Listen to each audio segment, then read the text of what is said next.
What's happening, everybody? Oh, hey, how did your hair look on the end of a Friday? Because mine looks about like this.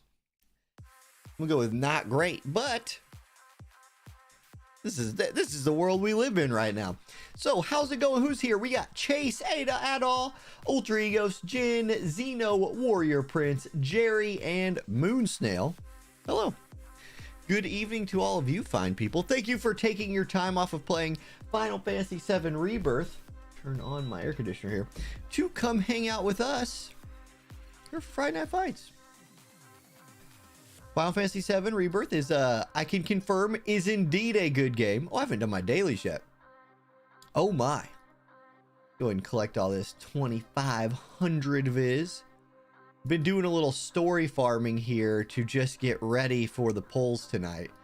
Not that I like really needed to, but you know, it's nice to just top it off a little bit. Okay, what haven't I done? I need to normal summon, gift a friend, and we'll do the duels here in a little bit. King Rudy, I left my guild today, join the Baby J guild tomorrow. Nice, King Rudy. Now, hey, I'll tell you what, send me, I don't know if we're full right now, but if there's somebody I need to kick, I can do that. Exactly, Chase. Exactly. Let me check the guild, because I'll bet you there's somebody who like hasn't played for a bit or something like that. I'm gonna wait to redo this until after I pull. So I want to put a new unit in there before I use my pots and stuff. Let's claim all that. Claim and send. And then let's see. Let's look at the... I look at this every once in a while. Manage members. So who hasn't been on? Has anybody... Yeah, we got a couple people here that need to go. So... Okay. Yeah, I have room. So what I'll do is I'll hold these people until somebody wants to join, and then I'll kick them. Yeah, Dervis, tournament is in 59 minutes. All right, so there's spots for you, King Rudia. So come on in whenever you want to. You see we are currently rank 1 global guild. It's pretty cool. You know, it's hard to get there in 2.5 weeks, but we did it. What's up, Laushin?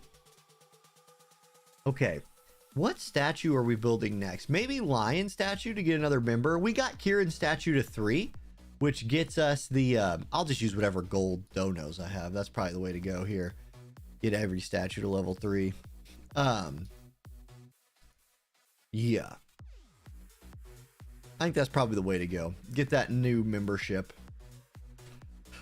But yeah, the guild's grind and it's going well. We did passably good in limited guild wars.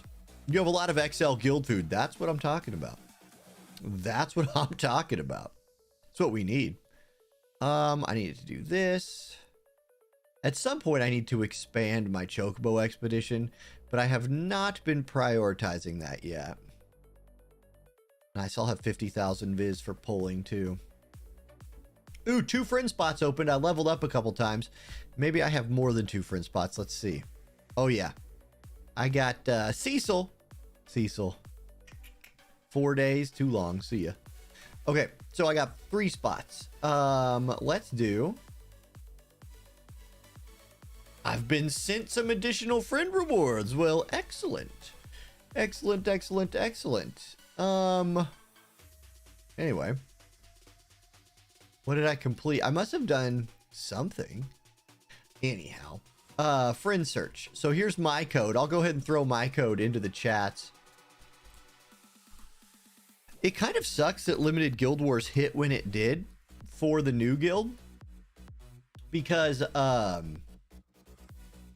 we haven't been able to climb the rankings, and like limited guild war ended up putting us with guilds who are trying. I guess that's what I'll say. What additional rewards did I get? Did it just like none? Weird. It told me that I had rewards, or I just didn't read it. It just something popped up on the screen. Maybe I assumed it said I won something and I didn't really. That's entirely possible. Entirely possible. Good luck on your polls. Lady Luck was not on your side, Darian, and you had the pity. Dang it. But hey, the thing is, you had the Viz 2 pity. So, you know, well done there at least. At least you had it. It would have sucked to just not have it. Okay, continuing to... I'm trying to push story again a little more now that I'm building the win team. And I need my boy Veritas to begin to come online. Okay, let me claim my tokens from today. I'm going to spend all these. We have several videos to record before we start Friday Night Fights. The first one I'm going to record is just a power-up video for how much power you gain your second month of War of the Visions. Because you can come in here and do this. Now I have 73, so I'm not sure how much I'll take this because I do want to make sure I have Gil. So item sell price is important too. But yeah, I need to just do a video over what of those are actually important. Okay, do I have any friend requests yet? Anybody want to be my friend? There we go. Shiro, you're in. Flame Demon, you're in. And Zetsure, you're in. And you guys, I'll get you in a minute. I mean, I'm leveling up all the time since I'm grinding story again. So we'll have more spots. Okay, let's go ahead. I'm gonna just start the music over. Okay, I'm gonna do a little new player video here. Just show the power you get from leveling up some Espers. So I'm gonna level up Siren, I think, for this because I have her materials ready. Let me make sure that I have yeah, I have 312 XL Magicite. So I want to show off, like if I was to hit Batch Enhance right now and hit max, it would take 53 of them. I just want to show all this off. So I'll show off how important this is. Espers and cards are the hardest for new accounts. Cards are definitely the hardest. Espers are only hard the first month, I think. Once you wait a month and you can cash in your coins, I think you can pop these. What's up, Sloth? Heck yeah, I'm still playing War of the Visions. You know it. It's good. The game's in its best place it's ever been, in my opinion. It gets better all the time. Quality of life improvements keep rolling. Lash and more. I'm doing great. I hope you're doing good. And thank you for stopping by. Hanging out for the night. Because you're going to stay here till midnight when we're done. I know you are. And if we're not done at midnight, I'm going to be very sad. We'll be done way before then. Teaching's been good. We just ended the third quarter, so the third 9 weeks ended today. One more stretch, baby. One more. I'm looking a little tired. You're right. Yes, you have correctly identified that. Your clone is a year old at the anniversary, and you've only got 7 or 8 Espers finished. Yeah, that's enough though, right? Like, do you really need more than 10? I don't know. Oh yeah, cybersecurity, but it's important stuff. Cybersecurity is. What's up, Reset? It's going good. Okay, let's film a video. Here we go. Good morning, everybody. Orange J here with another War of the Visions video. And today we're going to talk about the big power spike that your account can hit as a new player right when you roll into your second month. It is the 1st of March 2024 today. So all of the tokens I earned, all 73 of them from playing about the last 2.5 weeks of last month, I get to cash in today. So the first thing I want to do here is tell you which one of these are worth doing. And spoiler alert, Esper EXP is on that list. Then I want to show you how much of a difference that makes in terms of like not wasting materials and power. So for example, when you're building a team, right? Like say you're a brand new player, you're building a team, your units get power from 4 different areas. They get power from leveling up. So you can see right here, this Amnulus is level 140. she got all the power she's going to get from there. Sure, I guess you can reincarnate her, but that's kind of another thing. They get power from gear, and you can start grinding +5, +6 gear pretty early on into the game. You can see she has a +5 weapon right there. I could level up this accessory if I had some more gil to spend, and we'll get there in a little while. Then you also get power from vision cards and espers. Now, vision cards is the hardest thing because you have to pull these, then you have to build them. I'd say anytime you see the game offer you up a vision card on banner that is good for the account that you're building, whether it's your main element, your second main element, your main weapons based team, pull that thing and build it while it's live, because while it's live, you'll have a bingo board to use. You'll be able to find the shards in the shop. If you don't, you're stuck where I'm stuck with like my Dark Siren vision card, where I'm getting like a shard a day from hard quests and like monthly metal turn-ins, and it's a longer grind. So vision cards are the hardest thing that take the longest, but espers take about 1 month. Here you see my Dark Siren at level 1. I could level her to 50, evolve her to 2 stars, level her again, evolve her to 3 stars, and then level her all the way to 99. And this block of stats that she has will jump up massively. Let me show you. So I'm going to go to the Esper page here, and we're going to look at regular Siren because I know I have the materials to level her. She's level 1 out of 50, 1 star. If I was to hit batch enhance, it'll level her to 50, but it'll use 53 of my XL Magicites. I have 312, and you might think as a new player, well, hey, that's not too bad. You got a bunch of them. You could level her all the way up easily. You'd be wrong. As you increase their star level, the cost to max them and then awaken them again is massive. So one of the biggest tips I could give to any new player is collect any XL Magicite you can find for your first month. And then when month 2 rolls around and you get to do this benefit exchange, roll into Esper EXP and start spending your tokens right here. Now, I'm not going to necessarily take it all the way. You can see it starts getting really expensive. Right there, I got it to 80%. But something else that's really going to hold you back as a new player is gil. You can see right now, I'm at 116 million gil. If that was $116 million in my bank account, I wouldn't be teaching anymore. I'd be a very happy person with my real life finances don't look like that. They just don't. But in War of the Visions, that's nothing. So I actually do suggest putting some of your monthly tokens into item sell price up. I'm going to take this to at least 50. Let's get this to, I'm going to take it to plus 40, and then I have 9 left. I'll use my last 9 right here to take this to 90%.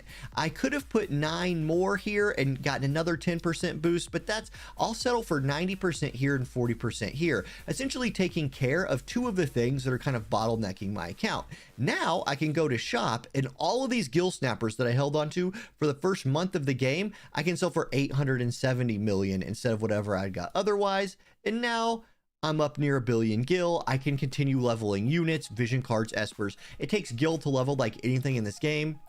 Oh, that's nice. That's a much better number to see.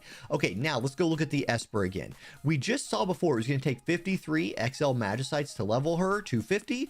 This time when I do it, it will only take 27 extra large and 19 large. That's way better. We're going to hit that button. We're going to level her up. Now watch how the stats grow, right? That 84 HP turns into 384. The agility goes up to 14. And when you awaken them, guess what? It resets the level, and watch those stats. Boom, they go up.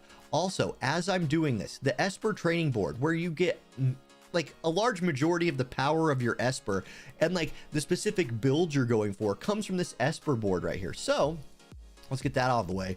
All of these, you need these SP points to level these into. As you level this Esper up, as you awaken it, look at this SP number right here. It's going to keep going up. Okay, we're going to go from level 1 to 80 this time. Let's go ahead and hit that button. It's going to take 110 of my remaining 285 XL Magicites to get Siren to level 80. I'm going to do it. Here we go.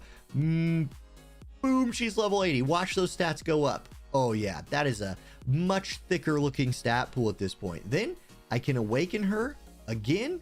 You can do their quests in the Esper Awakening dungeons to get all these materials. And if you are a little short on Magicite, or you have multiple Espers within the same element you want to level, this is an acceptable place to stop. I would actually take it one step further. I would hit batch enhance, and if you look, like if I was to try to max this, I actually can't. It would use all of my remaining light blue Magicites and only get it to level 83. Now what I could do is drop this down to maybe like level 50 or like level 40, and you can see it doesn't take nearly as much, but as you get to these higher levels, the cost to get each additional level is just huge. So anyway, I'm going to stop there for now in this video and just show that that's kind of the power you're getting. Then you can come in here, and after you do that third awakening, the bonus slots, right? So all this water attack up, which I definitely want. Now that's unlocked, I could go get that. And then I have pierce attack on here if I want to go that route, fire eater for an anti-fire, ability activation time down, which is great for a mage. This is now a powerful Esper for me to use, whereas before Espers were holding me back. No longer. Now, one other thing I want to mention, when you are pulling, and I've already done them all, so I don't know if I can show this off right now. There's going to be vision card banners in the game. Step up vision card banners. Here's one. This is not it though.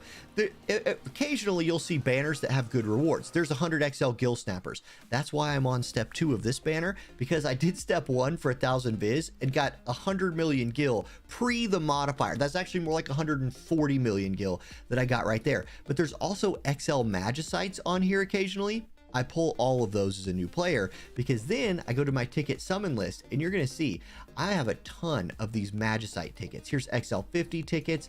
The XL tickets from the banners are XL 100 tickets. So I have 4 of those. That's really gonna help me. If I wanted to like finish that Siren, for example, which I do, I could go ahead and click this. I'm gonna summon 100 XL light blue Magicites. I'm not gonna do all 400 because I don't need that many to max her out, but I'm gonna hit that button. Now, when I go to my Esper and level this thing, boom, boom, I can take her to 99, and I'll have almost nothing left over. Still, that is my first level 99 Esper. Odin will probably be my second, and then I'll just pick and choose. The limit for adding SPs, okay, and you can add SP through items in the game, but that's not, this is a new player video, we're not there yet. So anyway, I now have 422 SP to spend, so I can come in here and do a lot of work with this, right? Slash resist is a great one for this unit. I'll come in here and do all that off video. Either way, this is a massive, that's 1152 HP, 19 agility, and agility is one of the most important stats to look for on an Esper. And then I get some magic, a little bit of attack. This is definitely more of a magic scaling Esper.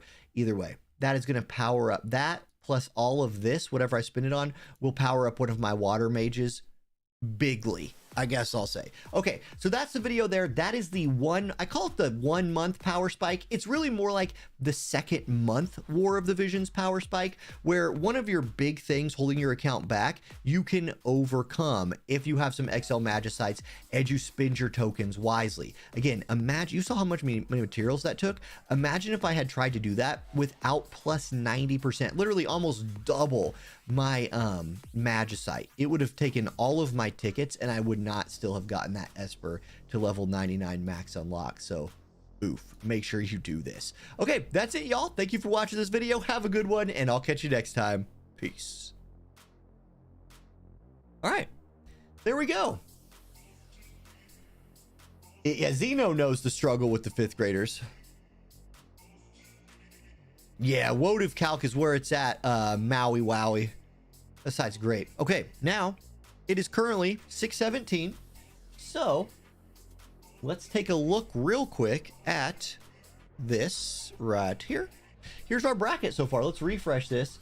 How many people we got? Let's go to participants. How many people we have signed up for Friday Night Fights already tonight?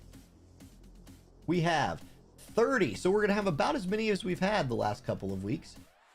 People who Dervis Cuckington just slowed in. I think Jesus and Hada Up just slid in. Maverick was in a little earlier. So there we go. We're getting the people coming in. Good. We're at 30. We'll get that number as high as we can before we start. But you still have 42 minutes, so nothing pressing there. And we have a polling video to do right now, because I want to start. Yeah, I want I want to do some things with my new Dario. All right. Now, I'm at 49,000 viz. But if you weren't here for the like pre-video, I'm in book 1, chapter 12. I have tons of Visiore still out there in the game for me to farm. So this won't tap me out. Even if I have to pity, I'm fine. Towards building towards like a next vision card or something like that. So I'm not worried there. I have 900 paid vids left over from all my newbie stuff. So I think what I do is pick up this for 3. I mean, all this stuff is good for the account, so I'll probably pick that up. And then, oh, I can buy these now. There's 100 million of all that gil I just got right down the drain. Oof. I need to gil farm this weekend. I haven't been gil farming at all, just because, hey, Tempered Fangs, I'm sorry to hear about the divorce. I'm sorry to hear about that. I'm happy to provide the distraction. Sorry to hear about the divorce. I hope things weren't like too terrible. Jeff, you got him in the 300 paid and the 1K free. That's what I'm talking about. Or no, that's Costa, you have 31.5 billion. I would love to borrow some of that. And by borrow, I mean get it and never give it back. Get it and spend it all. Yes, that's exactly what I mean. Okay, Dario time. Something I realized too, by the way, Dario for me is a katana user, magic scaling, so is Dia, and so is water selection quest unit. Like I could put together, now vision cards, I don't have any, but I do have katana units on the account already. So I'm not in a terrible place to, you know, kind of branch into that as a later PvP team here. Okay, let's do our poll video. I don't think there's any special planning I need to do. You just do this twice, or no, you do this once with the 300 paid. Do this twice and pray. Yes, they did finally make a clothed Oldoa. There is Oldoa with clothes on. I wonder what her like TMR and stuff is going to be. We'll see. I don't know if it's out on WoTV Calc JP yet or not. I haven't checked. Okay. It's time. Clothed Doa. Oh, Jerry, dude, that sucks.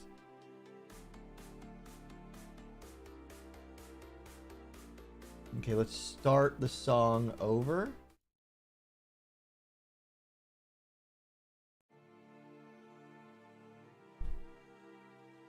Good morning, everybody. Orange A here with another War of the Visions video, and it's time to do some polls for our new UR Dario tank, not the MR Dario tank of old. This is the UR Dario tank of new. We're on the Baby J account. His second element is going to be that wind element. So this is the one I want to pull Dario on. I'm going to get maximum usage out of him on this account, and it'll give me another chance to play a new unit in a from a new player's perspective, which I do think is useful. See how strong he is for real when you don't have an account built all the way around him. I do have 945 paid biz, so I'm going to pick up the 300 paid ticket and hope.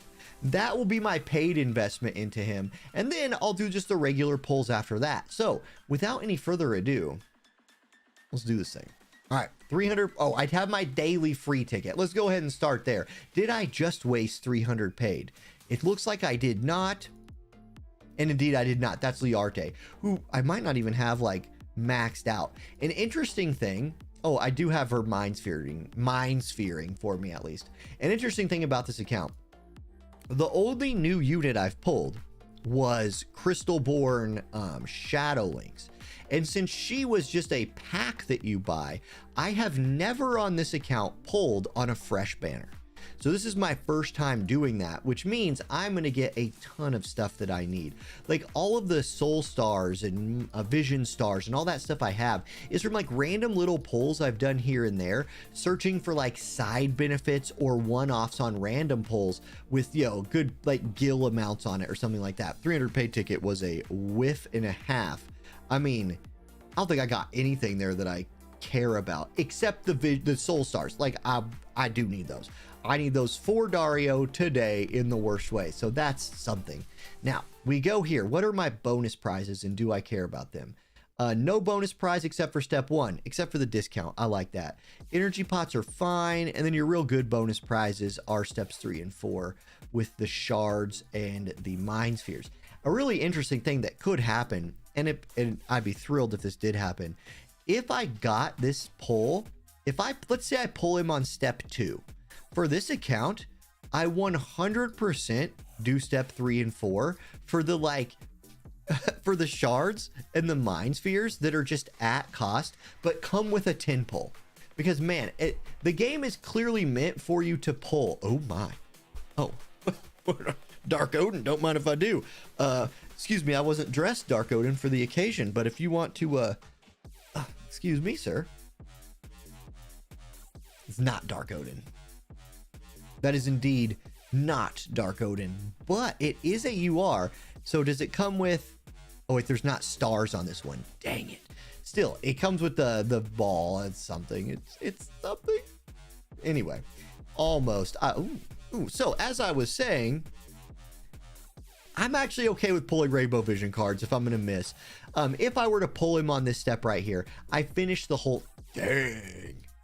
Okay. I'm finishing the whole step up anyway, and the game gives you all these like Visiore early you're supposed to pull. Like there's just many things. I don't want this card. Can I take this back? It's like somebody got the wrong Christmas list at Christmas and they're buying me the wrong thing. That's a win. I know I already had that. But that, my friends, is 25 Dark Siren shards. There you go. They found the right Christmas list. I will take the Dark Siren dupe all day. All day, every week, constantly, until I max it, then put that away and bring me Dark Odin. Yeah, okay, here we get robbed. So nothing going on here. It put the shards or the vision cards or the, the Soul Star Mind Sphere thing in the last spot. So that would suck. I did pick up a new shards for one of the MRVCs, but that's just whatever. Okay, here we go again. Yeah, regular robbed, not like rob horned. Like right here again, regular robbery. Like person showed up at my bank with a gun and was like, give me your money, kind of robbed. Not like, oh, I'm Mashari's dad and you thought you were getting something good on this pull, robbed. I do want his son. That's true. Okay, this is my first like legit shot at hitting Dario if I can get that slot 10 to change. The Chocobo vision card is a win as well. I'm actively building that. New unit. Lorelei. Okay, so there's my first pull of Lorelei ever on the account. As you can see, as I pull a first time MR vision card and MR unit, you can now confirm with your own eyes that this account has not done a lot of pulling. All right, here we go. Another shot for some change right there. We're gonna hope and dream. The Dark Siren, man. Imagine if that had been Dark Odin. Oh, that would have been amazing. Okay, change. Nope. Hey, come on, man. Game? No. No. No. That is Dario, but we want not dead Dario. That Dario died and is gone, and his son has no father. I want a live Dario. Robbery. Come on, don't rob me the whole time. Dang it. Okay, Marguerite for the first time. There we go. There's something. Here we go. Come on, give it to me. We did hit consume Visiore mission 6, so that's something. Put a unit. Come on, man. This second lap was absolutely brutal. There were 0 rainbows the second lap, except for the shards. So, okay. Let's check where we are in terms of pitying. We can't afford to overpull on the new account. Honestly, you can't afford to overpull on any account, but if we were to do the quick update here, we are sitting at 910 out of 2,000. So 11 pulls. We have 11 pulls to make this thing happen. Either way, I got a ton of Visiore waiting for me in the story, so I'm not tapped out. I just have to like start farming the story. Hey, good start. Good start. Good start.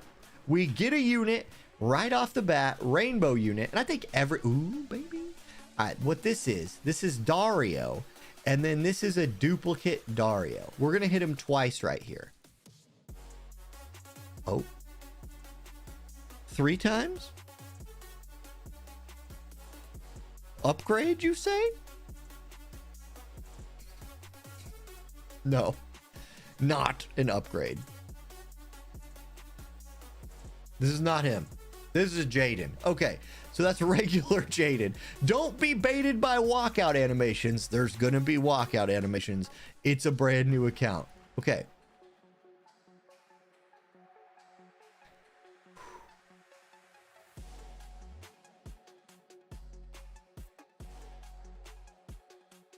Grifford. Yeah, nope. Okay. You know what? That was a great pull. That was a phenomenal pull. That was 3 rainbow units. Look at the soul stars that I pulled in right there. You're going to take that pull to the bank every time. Okay, pulling again. Make them all that good. This looks less good. There's a chance it becomes that good. I doubt it. It's not likely. It's now very, very unlikely. It's now impossible. It's now looking trash. And indeed, it ends up being, it's straight up just trash at the end. Okay, so boom, that one's done. All right. You know how sweet it would be, game, to be able to turn these metals that I'm getting into shards. I would love that. Don't give me brown books.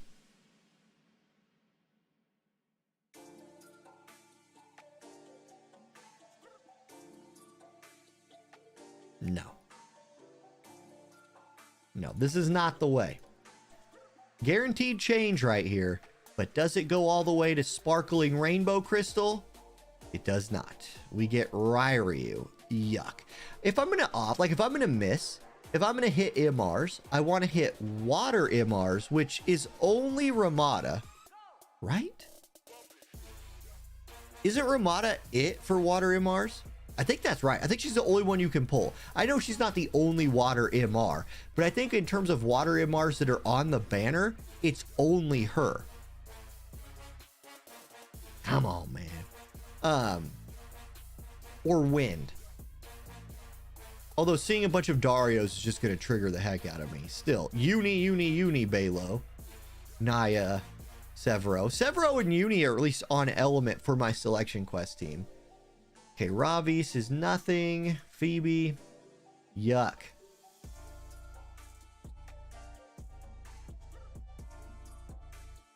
Okay, here we go.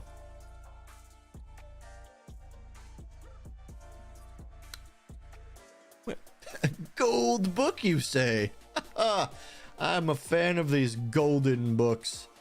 Most of the books that I enjoy the most are golden. Oh, come on. I thought we were going to get a big luck right there. Okay. I don't care what everything else is. If that last one is Dario, you are, 100 cost super magic tank. All these fake. There's my Ramada. Okay. I do hit that.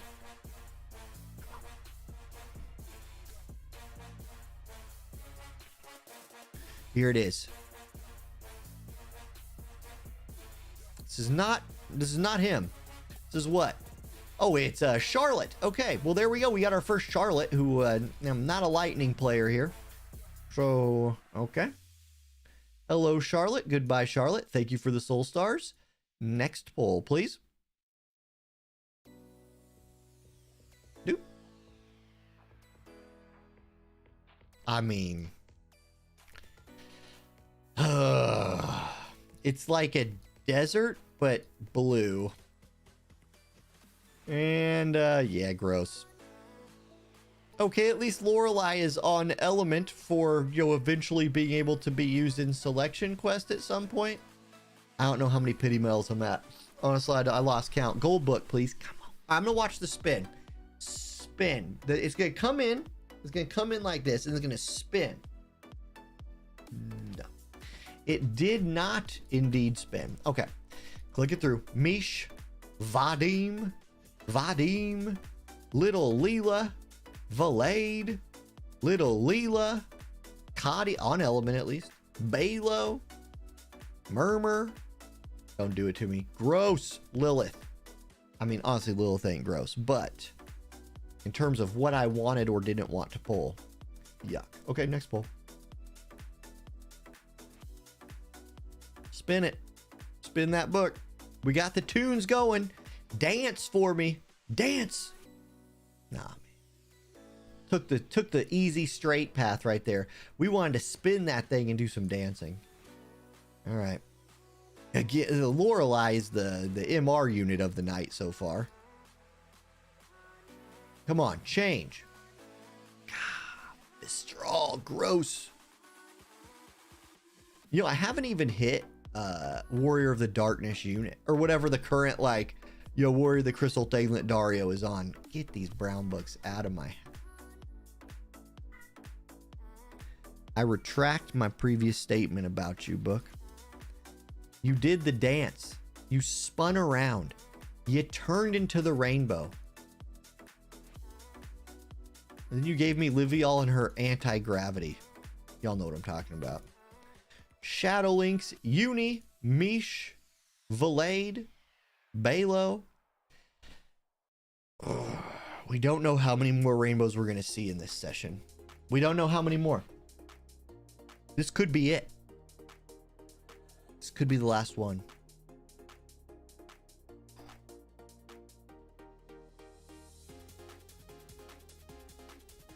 Nope. We don't even get baited by the walkout animation. Oh, well. Okay. Let's check. Let's check the pity counter. I feel like we must be approaching some kind of break point.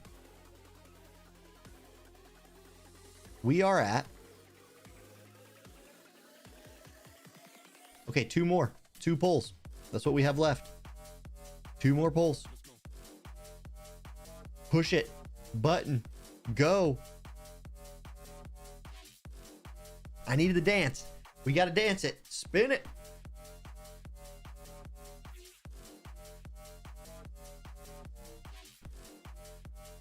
That's not it. That's just not it. Naya, Valade, Mish, Vadim, Valade, Mish. Nisa, thank you for the 27 months of YouTube channel membership. I appreciate you a lot more than I appreciate that Lorelei dupe that I just pulled. But, thank God you're here. Everyone can stop panicking. Now, if you guys don't know, Nisoth's actual name is Dr. Dickhead. Nisoth is something that I'm sure the YouTube, like, terms of service, what words are those? Allows? Man goes by Dr. Dickhead. Bless this pull, Dr. Dickhead. We need a gold book. You did it. You did it. When times get hard and you're looking down, reach down inside of you and think, where is Dr. D when I need him? And he'll show up with that gold book. Now, did he have the right gold book? That's the question. That's the question. Let's see. Oh, this is the last pull before pity.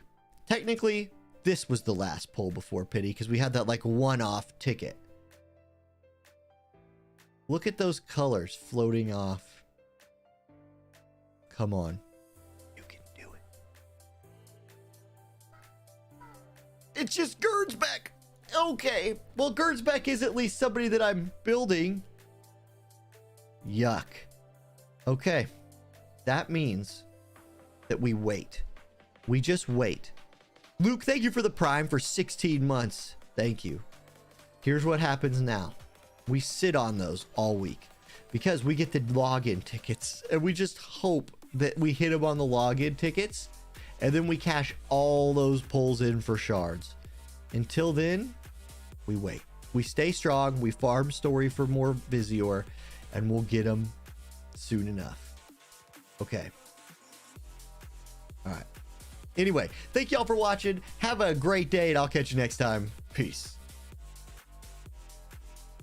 Okay, there we go. Shadow says, am I able to up the bit rate? Would really fix the pixelated parts of the stream and VOD. Is it pixelated for you guys? How is the stream quality?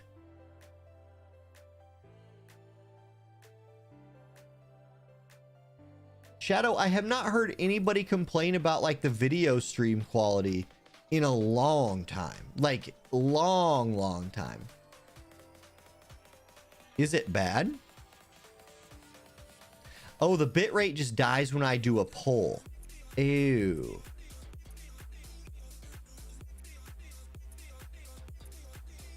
I see. Yeah, I feel like that's BlueStacks interacting with War of the Visions.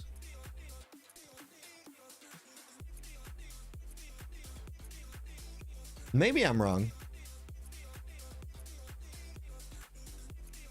So like, what about in a fight? Now I know I have ability, let me turn ability effects on.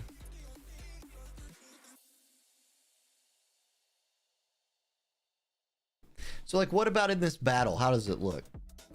Well, it's Ildira, so she'll calculate her way to a 10-minute turn. Like, did that look nice? My camera as well. Interesting. Quality is better on Twitch. Maybe it is more optimized for Twitch. That could be true.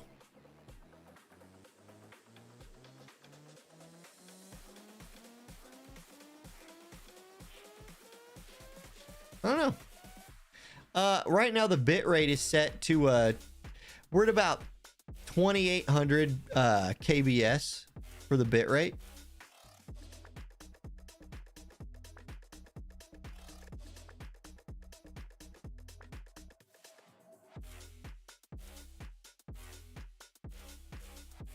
Huh. It's something I can look into. I can't look into it now.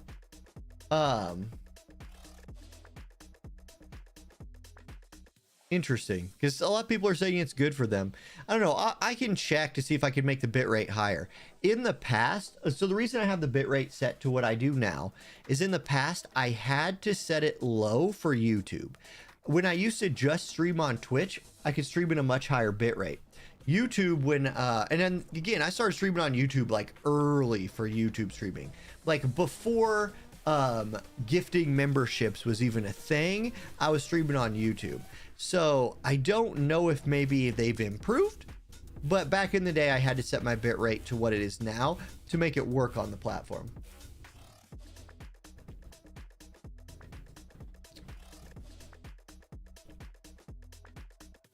Oh, I got you, Shadow. Pull up the YouTube video, set it side by side with my stream. Okay. Why not?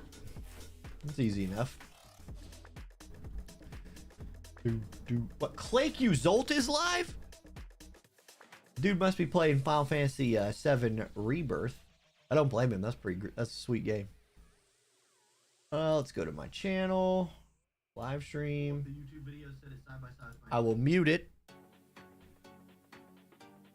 Okay, so like just me sitting here, guys, you know what? It's poll of destiny. If polls are what was looking bad, I'm gonna do a poll. I'm not gonna spin Visiore though. Watch this. No, it's only a poll of destiny. Poll of destiny. Here it is. No, I'm not doing that. No. No, bad. Do this. Do this. Okay. And I'm gonna watch this on the YouTube stream.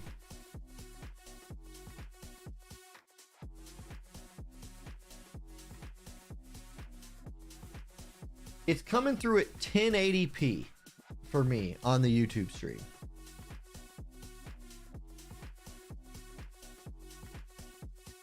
So yeah, it's not in like 4K or anything. Oh man, yeah, the picture got worse during the poll by a lot. Oh man. Like during the book animation in particular, the picture quality went down. It's okay, it's bitrate then. I think you're right. I didn't pull anything good, did I? Nope, I pulled Dario. That's a troll pull. I feel like I want to like confirm that that was a thing. I have to record this. Okay, random 10 pull right here. Trying to confirm if pulling messes up the bitrate for my YouTube stream. I'm going to pull for Dario again. So I'm watching the pull happen on like a full screen YouTube monitor and just seeing how it looks compared to what I see. Because like it looks really, like in my game right now, which is happening live as I record, it looks great. But now on the slightly delayed YouTube stream, I just hit summon. And let's see what that looks like. Okay, the book part looked fine. The quality dips. It really pixelates during the part where the crystal comes out. And then once all the crystals are on the screen again, it kind of levels out. Meanwhile, this pull is absolute garbage. Trash pull. Gross. That's what I get. Okay, no, I do see what you were saying, though. Weird. Okay. Well, there we go. I'll quit recording that. That was a waste of 2,000 Visiore. It was a test, something. Content creator life. Except on this account, I don't like spend money to get back in it. Probably gonna account level up right here. No more friends. No more friends. That sucks. Proxy OT, thank you for following. Welcome to the channel. Okay. Anyhow, we are 16 minutes from Friday Night Fights starting. So if you want to join, and we'll go to, let's take a peek at who we got playing tonight. Zhalk Cup Week 3. We are at 32 as Sir McCrane and Scars have just slid in. 32 players, which is, I believe, what we had last week as well. Still, there is 15 minutes. 33 players now. There's 15 minutes if you want to come join. We'll shuffle the seating and all of that, so you don't know who your opponent is going to be just yet. In the meantime, I want to finish leveling a couple Espers here. Let's get that off the screen. So Siren is done. I need to do her training board though. So let's do activation time down, which will be really good for Amnelis. Then I'm going to take slash resist. Can't take all of it though. I think that's just what I go for, slash resist. The fire eater would be like situationally okay, but boom, I have 77 SP left. This last one takes 90. That's insane. Let's just do those two, which will leave me with 10, and then I'll just do evocation magic. Yuck. Okay, anyway, Siren's done. Yeah, my camera basically turns into an SNES game.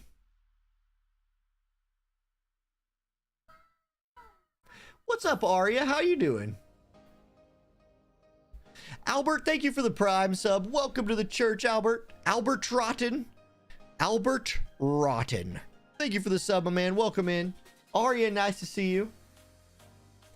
And Luke, that sucks that it's all motion that happens in general when it pixelates. Good to know, Shadow. Does it do that on Twitch? If so, I might like, I don't know. Okay, let's go. Well, I'm gonna go look at my stream.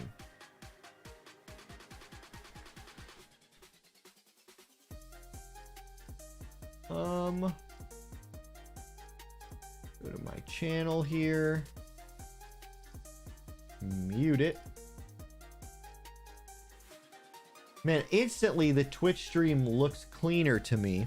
But let's do a fight. We could do another pull of destiny. Don't do that. Bad idea. I'll do a like gill pull or something. Normal summon. Okay. Watching the Twitch stream of this. Yeah, 100% doesn't happen on Twitch. No, it does happen a little. It did happen. Okay. I really should just up the bitrate. I want to watch some battles happen, because I might try to mess with that before Friday Night Fight starts, if that is happening during a fight. So let me jump into arena real quick and see. Sure, give me a fire team. That looks great. I mean, we'll still probably lose because this account is the level that it is. Okay, so how does the PvP look?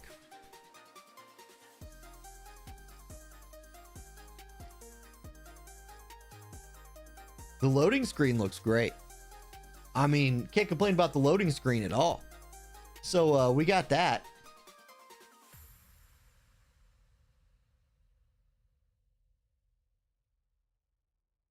Loading screen continues to look great as we connect to a fight apparently in like North Korea.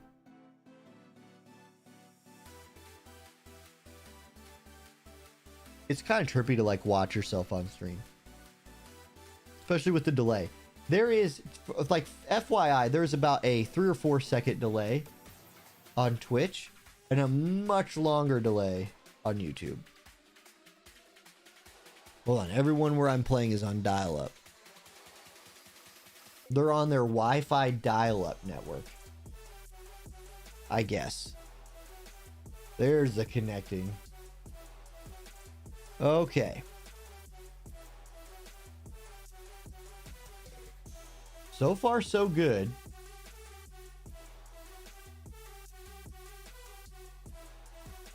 I don't have ability effects on, though. Hold up. Let me turn those on. Give me the menu. Okay, ability effects are on now. It pixelates a little bit during that. It really did. Like, it definitely pixelated a bit during ability effects. What's up, Francesca? I have no idea if you could still get dial-up or not, Laushin.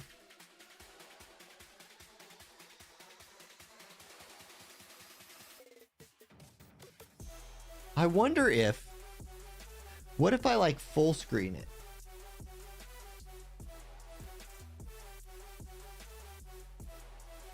So, okay, when it's full screen, you still do get the pixelation. Yeah, that's yuck. Now, the VOD will be clean looking because in the VOD, it's from I'm recording it local and then just uploading that. So that'll be fine. There are some rural places in the country that still have dial-up internet. Like, that's rough.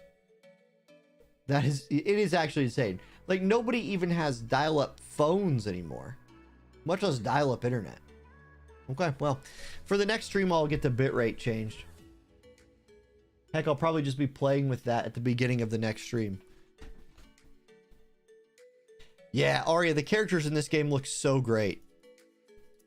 The art design of War of the Visions is, like, top of the line.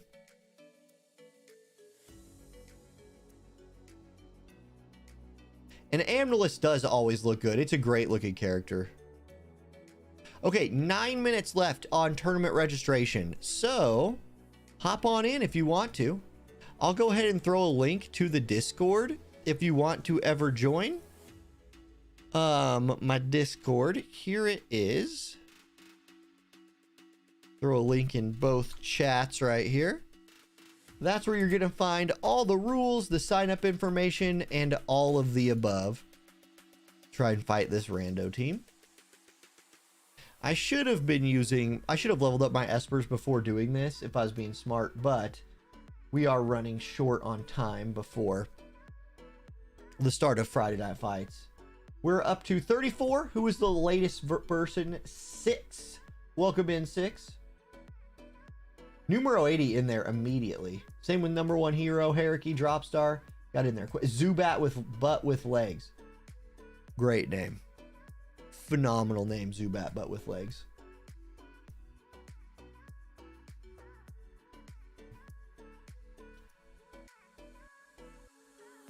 God, the connection time is long tonight.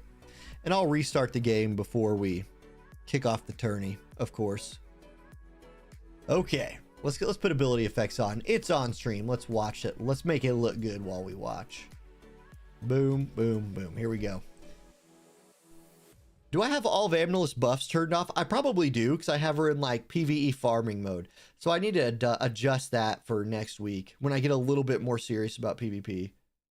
Yeah, she has no buffs. She's in preserve CT and just go kill the enemy mode, which is fine. Okay, I do get bells on the links. That's good. Bells on Glassy. Okay, Amnilus, pop off. Boom. All right, decent damage. Decent damage for her. She'll go AoE. Yeah, she'll do the AoE right here. Gotta fight a follow-up attack. That's like a double kill. Oh, they're barely alive. Don't do it, Sephiroth. If I had all of my Espers leveled up, this fight's over. I think I still win. Like, I still win.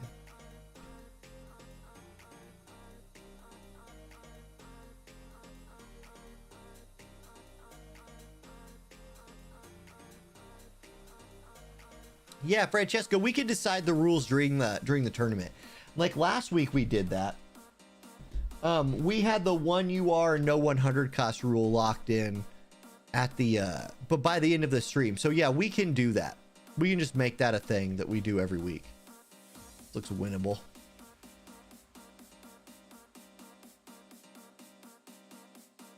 Yeah, regular Dario is not a katana user. New Dario is though, right? Hold up. New Dario is a katana user, right? Right? Yes, he's weapons katana. I just went and checked.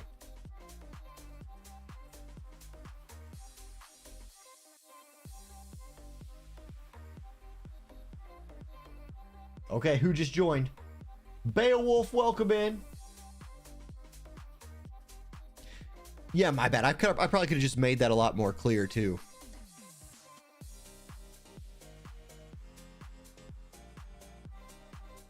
By the way, Dario's special weapon gives unique passives to Dia too. Oh, great. That's awesome.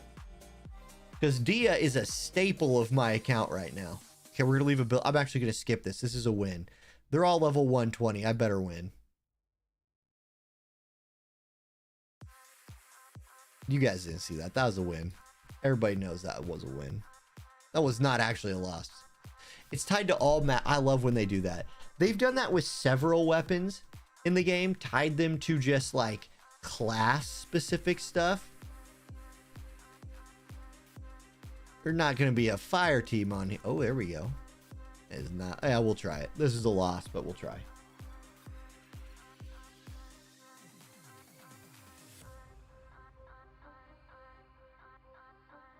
Luke says the art is what makes the game playable. Oh, I mean, yeah, it matters a ton.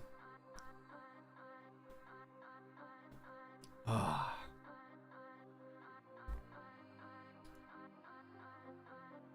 Okay. 4 minutes till the tournament kicks off. What is her name? The gold avatar. Her name is this. Amnilus. I think I spelled that right. Let me check.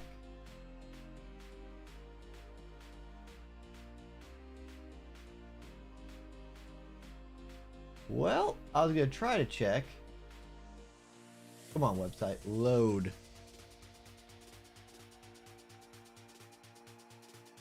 Skip. There we go.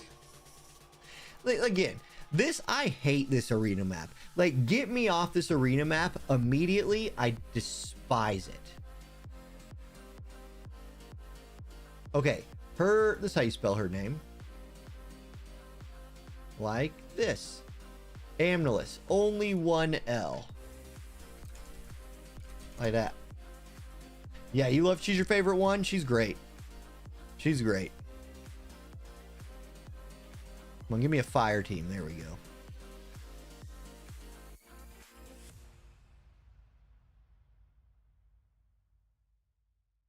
Yeah, Nevin, that was one of the biggest quality of life updates the game has ever gotten.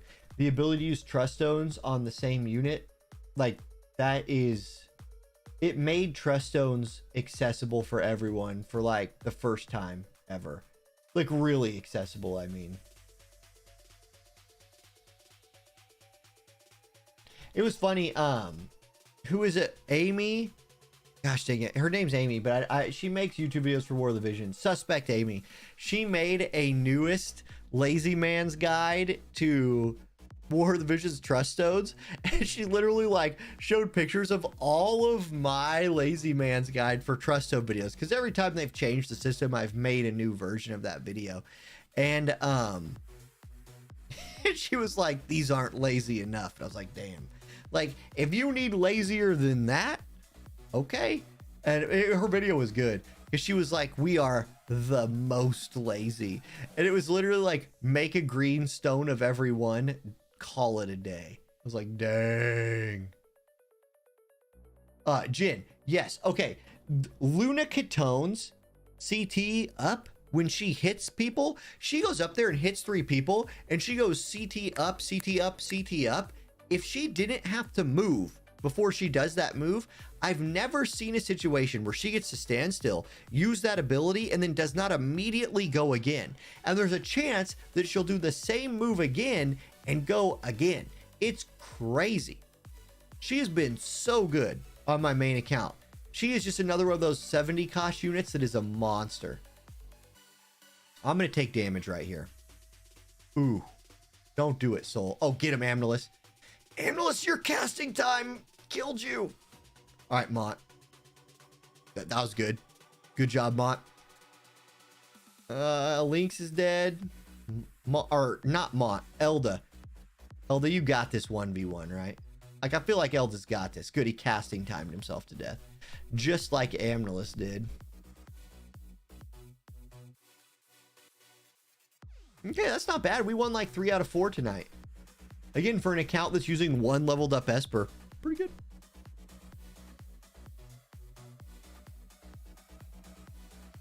What's up, brother?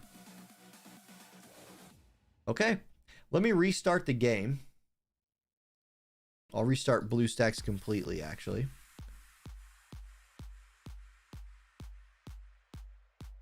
Heck, I'll switch to the main account. Why not?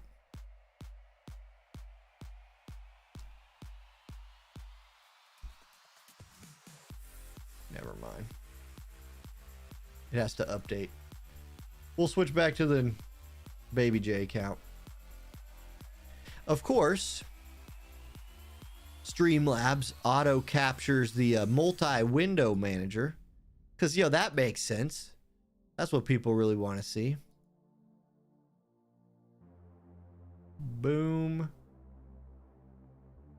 Fix that. Get back in the game. Okay. As soon as I'm back in, we're going to start this thing. We're at 36 players. Who jumped in or set? Brother, you did just barely make it in. Good job. All right. As soon as I'm in, we'll lock in the seeds. The internet is typically very confused on who I am as a human. And I understand that, like, since my son watches a lot of, like, stuff on my YouTube, and my wife uses my YouTube because, you know, it's premium, so it doesn't have ads. The internet thinks that, like, it has no idea if I'm a man or woman, if I'm 2 or 38 or 25. I get ads for everything. I have cracked the system. Anyway, you guys can't see the ads I'm looking at, but I do. Let's lock this thing in. Okay. So here's the bracket. Let's refresh the page. Boom. 36 players. Shuffling the seeds. The new 1 seed is Sinji. Going to the bracket. Starting the tournament. And we are live. So there you go. Here's what we're looking at. Sinji gets the first round bye. Well, basically everybody but these people on the far left get the first round bye. Sinji, LXD, Brother, and Dropstar all waiting for an opponent. Everybody else, let's do it. Remember, if it's been a few minutes and you haven't been able to find your opponent yet, do at myself or Francesca in the match codes channel, and we will get that. We'll get that taken care of. We'll get you sorted out there. Meanwhile, I shall go find someone to spectate. Yeah, good luck, everybody. Good luck, have fun. This is the last week of the Zhalk Cup, so we'll know our top 8 after this week. So next week's tournament rules are easy. It's draft, everything goes, boom. Let's do 3, 4, 6, 2, 2. Gustavo, thank you for following on YouTube. Welcome to the channel, my friend. All right. Ooh. I'm going to start this thing. Good morning, everybody. Orange J here with another Friday Night Fights. It is week 3 of the Zhalk Cup. Special rules for this week look like this. Only one UR unit allowed and no 100 cost units. So we expect to see some really cool teams. We're running the same map we've been running for the last few weeks because, yeah, it's we run it the whole time. All right, here we go. We've got a Dia, we've got a Raychez, and we've got a Naya leading things off right here for Meraxis. Now, hopefully we don't have a little bit of a spectator bug coming in for the, oh, we do have a little bit of a spectator bug. So we'll try to jump back into that fight, watch it play out. Maybe it could be that one of the players also crashed right there. Yeah, one of the players crashed. So we'll just skip straight into the next one. At least it wasn't a spectator bug. I would rather not have a night full of those. 47194. We'll jump over to another fight to kick things off. Maybe we will. Okay. Nope, another bug. We need to remake that room. How about we jump to 70140? Not all of those numbers. I'm just going to start over with the video. Goodness. Okay. 4031. Let me hide it.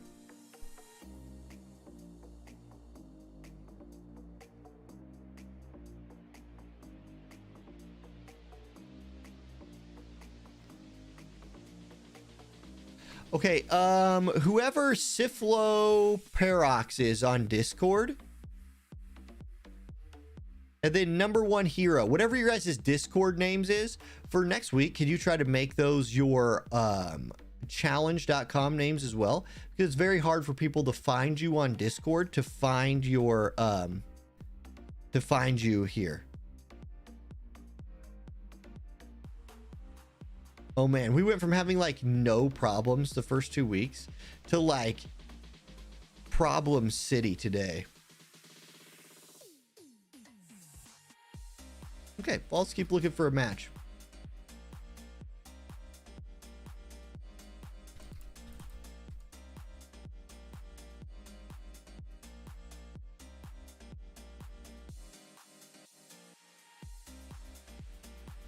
Okay, Siflo is Nabani-sa.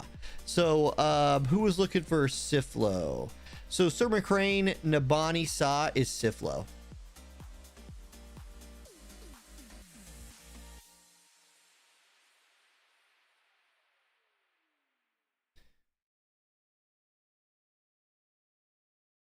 All right. Well, that was we'll just call that a false start right there.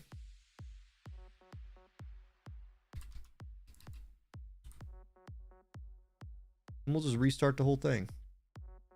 Not the tournament, but you know what I mean. All right. Steven says, nice to see people still play this game. I quit a long time ago when there was back-to-back limited summer units. And, oh man, that heart thing's in the way. And double cost units. I started playing on first Final Fantasy Tactics Club. Yeah, dude. The game's way different now than it was then, that's for sure.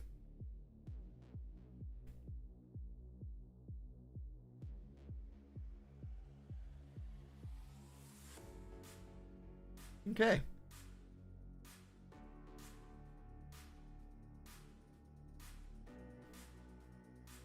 Yeah, for anybody whose Discord and challenge.com name don't match, just remake your account on Challenge. Or if you could change your name on Challenge. I imagine that's going to be easier than fixing it on Discord. And I'm just waiting for the first people to fill in. There we go. And now I'll restart the recording. Good morning, everybody. Orange J here with another Friday Night Fights. It is week 3 of the Zhalk Cup today. We are going to find out tonight who the final 8 are for the grand finals of the Zhalk Cup next week. Special rules tonight look like this. There's no cost limit per se, but you're only allowed 1 UR unit and you cannot use any 100 cost unit. So, yeah, when you combine all those rules together, there is some sort of like cost unit that exists, like 90 plus 2 MR or something like that. Either way, I expect to see some really cool team comps tonight. We're going to start this off with Chase versus Francesca. Chase showing Glaciella, Francesca showing Kilfei. Now, Kilfei definitely not a unit we've seen a lot of in a long time in Friday Night Fights, in Arena, in Guild Wars, in anywhere, but Earth does have some really quality MR units, and it looks like that's what Francesca's thinking is right here. For Chase, he looks to be leaning into a Pierce team. It's going to be Glaciella, Lorenzo, and then MR friend right there, whose name I can't remember. Anyway, we're going to get a little bit of a dance going on here at the first. We've already had 1 spectator bug out on a crash today, so hopefully not going 2 for 2 to start the stream with spectator crashes. That would be an absolutely brutal way to start this stream, and it looks like, I mean, we might have a heck of a blooper reel to start things off. For how smooth the first 2 weeks of the tournament went in terms of like no disconnects, no spectator errors, all of that, we are just full of them tonight. I don't know, it could be that Chase has disconnected because Chase is asking how can I see the room before him. It's some kind of bug. Well, I'll dip. We'll restart it for the 3rd time.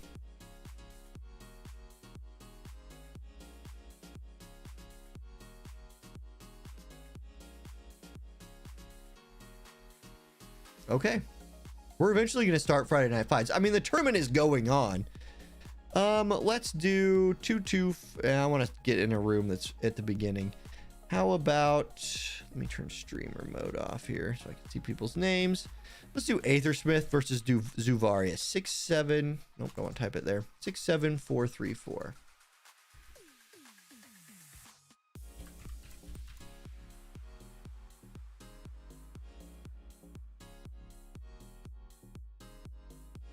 I'll hide that for just a moment.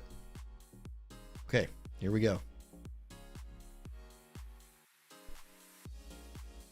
Good morning, everybody. Orange J here with another Friday Night Fights week tournament. It's week 3 of the Zhalk Cup. This is technically like the 3rd time we've started this tournament, so excuse the like weird blooperishness of that intro. Either way, tonight we will know who the final 8 competitors are for next week's Grand Championship of the Zhalk Cup. Here we see Zuvarius running an ice team versus a mono dark team from his opponent. Your special rules tonight look like this.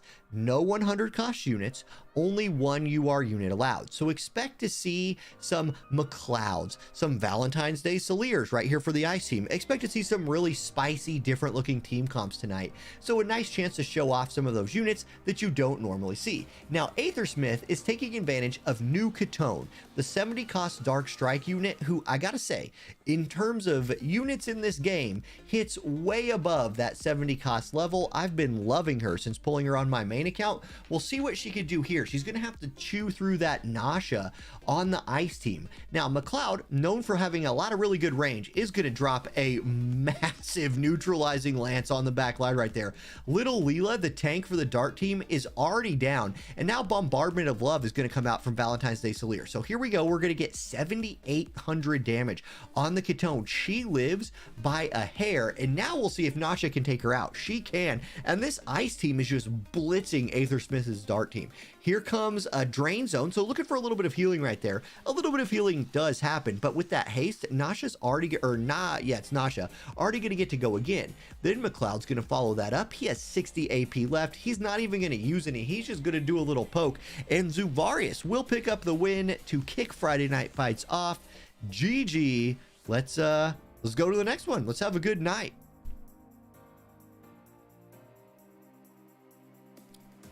Do 7 7252.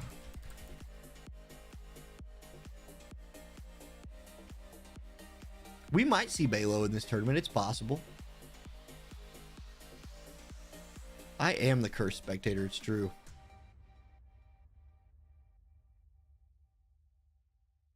Okay, here we go. We are loading into our second match. We are going to see, oh, look, it's not a surprise. It's Halloween Lucio coming out again, but he might have run into a little bit of an elemental problem as he's squaring off against Wind Element Dario and Wind Element Winter Luartha. Now, Halloween Lucio has been a meta staple for a bit now. He is being covered by the little Leela. I expect to see her all over this tournament tonight as an SR unit, so she qualifies in terms of the rules, and she's one of the units that a ton of people in the game have fully reincarnated. We also get to see a Revelka, magic striking damage user from the fire element. Again, we don't get to see her much, but the power, or the glory, I guess, of these special rule sets is you get to see your Comrals, you get to see your Revelkas, you get to see your Winter Luartha, who it looks like should be in range to do some damage this time. Battering Lance, I said do some damage.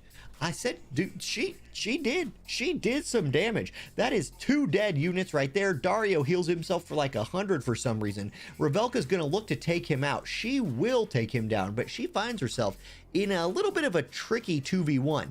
Decimator's Oath comes out right there from Comral, and then Winter Luartha, who's not in range, will just do a little bit of Masterful Melody, a good buff for her. And I love the Lance choice. There's a very like Asian looking, old school Japanese samurai Lance looking deal for her. Okay, Comral's gonna go Rising Destruction, gonna hit Revelka's shield for 3,500, and then Luartha, still at 5,900 HP, Binding Javelin over the top, lands the kill, lands the Immobilize, and that's a GG. Niddles is gonna pick up the win and move on forward in the bracket. Okay, so now let's check out how things are going. Cop and Hierarchy. It looks like Cop and Hierarchy are the only like original match that has not finished yet. And both of those players are like veterans of the scene. So I'm sure something's going on right there. Like I'm sure they're in the match. All right, let's look for 14337 for our next one here. Maybe that's not the right code.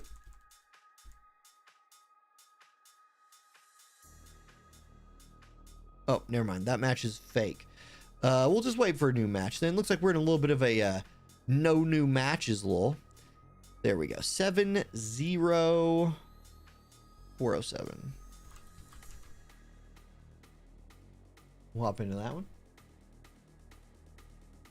Cop took down Hierarchy. So now everyone has at least either participated in or forfeited a match.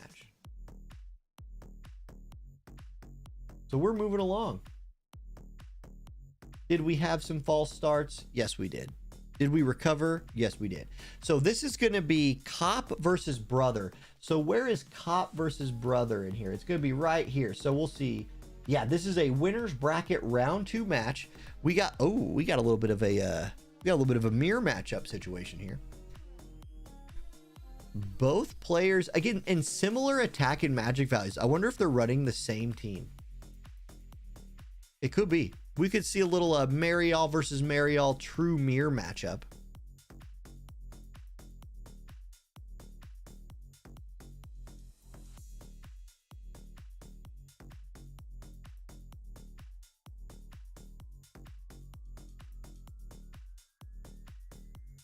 Okay.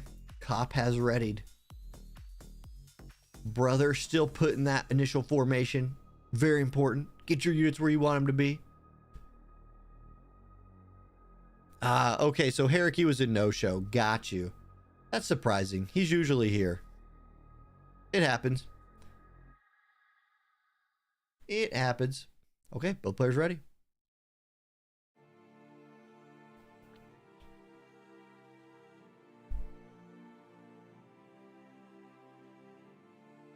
Okay, here we go. We have Cop versus Orendir for our third match of the stream and probably like our 25th match of the day. It's a mere matchup on paper, as you're going to see Light versus Light with a Marial in slot 1, but actually very different teams. Ooh, now this could be bad. Cop's Lucio drawn into range immediately, but Orendir's Lucio also drawn into range immediately.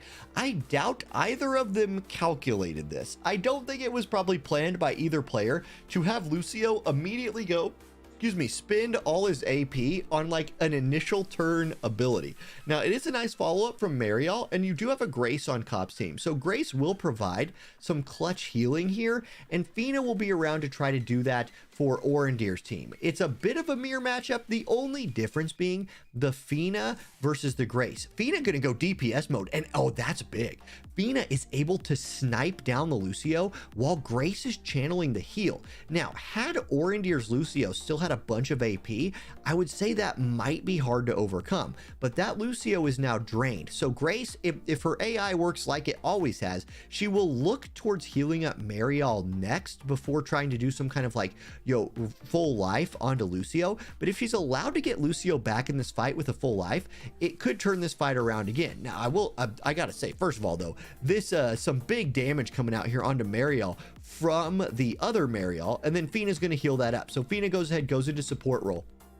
I think right here, you're going to see Cop's Grace look for the full life on Lucio. He still has that 1 above his corpse, so he is resable. The res will have a chance to go off. Okay, Marial for Cop. She's in the doorway looking to do some tanking. She drops the Mind Crusher, lowering the spirit of 2 units.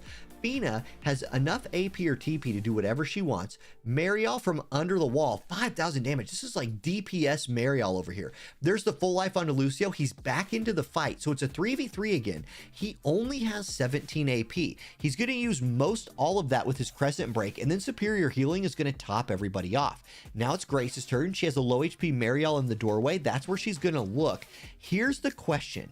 Marial's going to go, and then Lucio. Can Lucio take her down before this heal comes in? He has 13 AP, so Crescent Break is the play, and he does. He takes her down. So that is a dead Marial. The Curata will whiff, and now it's back to a 3v2. It's just a different 2 units. There's the Spirit Down Mind Crusher again from Marial. This Lucio out of AP for Cop, so auto attack for 37-31. It's honestly a really solid auto attack. There's Superior Healing coming in, and it looks like Orendir has this fight kind of under control. Here comes the Ashen Shield, so a little hate down buff right there from Lucio, and then he runs and hugs the tank. That's an interesting idea. Grace gonna look to heal herself. Marial's up next, 1 AP, so she's gonna auto attack for basically nothing, 311. Fina can look to drop some damage. Sparkle Shower from across the wall does not take Grace down, and then Kiraga is gonna come through and put everybody back to full health. Okay, Lucio's turn next, 23 AP now. If he can find huge damage, he could change the fight. He found a little bit of damage, but I would definitely not call it huge. There's the TMR, so no AP restore for the enemy team from Grace's TMR right there, but that's not going to be a big deal. Lucio auto attacks. Marial gonna summon. Okay, so Mega Flare. We're going to get Bahamut coming out. This is a fight that could go to turns if neither Lucio can generate enough AP to actually start running people over. So we will get the Bahamut animation. Back in the day, War of the Visions used to make animations for their summons, but then they figured out people didn't necessarily care. I do think it's cool though. There's Lucio walking up, auto attacking, which will bring Fina up to do a little bit of healing. Grace gonna try to follow up with some either healing or damage of her own.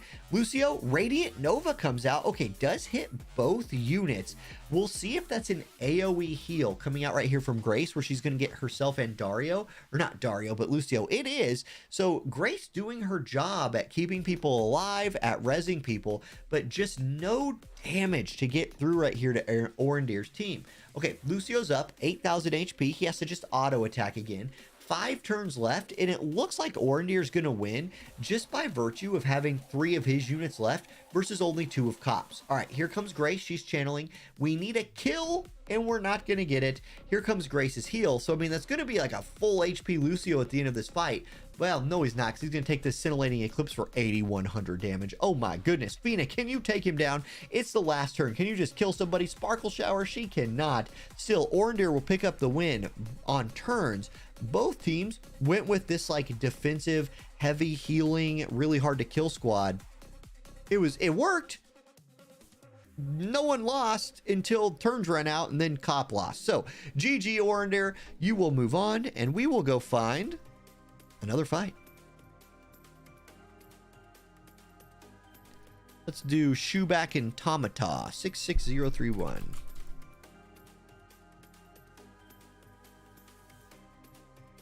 Okay. All right, we're going to watch a little Shoeback versus Tomata here. We're already loading in. So the fight just starting, and oh yes, we get to see those spicy MR, spicy UR units. We have an Elric bro, Alphonse Elric. We see him regularly, but we get a Terra. We have not seen Terra in a bit. A unit that I really like. We see Valade, who you often see during these cost down situations. Mary Luke, I might have never seen Mary Luke in PvP in my whole life. Prove something to me, Mariluke. What can you do? And then here's Dario giving that AoE resist to his squad. That's really smart. And then I don't even remember this chick's name. Like, we're going to call her Nun-chan. So Nun-chan comes in and does her little buff. Here's March of the Wolf Princess. So a magic buff coming in there from Valade. Alphonse, 80 AP. He's looking to do some tanking. So he's going to give himself that AoE resist, the slash resist. That'll be helpful against everyone on Tomata's team. There's Meltdown Plus coming in from Terra. It is tanked. And when I say it is tanked, it was real tanked. Like, that thing didn't do anything. She just ate that. Okay, Dario does 35 damage and generates a little bit of aggro. Nun-chan with her brand new fist walks forward but is out of range. Alphonse looking to move in, so Shoeback's tank looking to close the gap. Boulder Blockade, he's not only tanking, he's doing the most damage of anybody. Okay, Valade's up next. I don't think anybody's low enough to trigger any healing here from Valade, but he will just go with Ice Vitalization. Just go ahead and re-up that, give Protect to his team, which will be good. Yeah, somebody reminds me that is Lizette, not Nun-chan, for the Lightning Strike team here. But Nun-chan's pretty good. Okay, Meltdown is starting to do about 2,000 damage. Again, not enough. They're never going to chew through the Alphonse. Now, you might not need to chew through the Alphonse. Like, eventually he will run out of aggro. But in the meantime, Nun-chan, aka Lizette, might have chewed your whole team up and spit them out. Silence Blade comes through. It does not silence anybody. Dario does heal a little bit off the back of that. Here comes Valade looking to do some supporting. He clearly doesn't skip Arm Day. Curata for Dario. Big heal. Dario's back near full. But this is going to be a big AoE attack from Alphonse. He is the tankiest boy in this fight, and he's looking like one of the hardest hitters as well. He's going to use the Limit Break right here, straight from Full Metal Alchemist. It's going to do about 5,000 damage to Dario. And now Terra's going to have to try to kill some people. Maybe she can hit multiple units. She's going to just melt down again on the Alphonse, who is just standing there like a big rock, unable to be moved. Okay, Dario is finally cut through by the strike team. Mary Luke gonna look to move in. Divine Healing, giving herself that HP up buff. She has now gone through the door. We'll spin the camera so we can see this side of the doorway. We'll watch this from this angle. Okay, Alphonse up next. Boulder Blockade again. Big damage across the enemy team. Valade gonna look for some healing, I imagine. We'll see what cast time looks like here.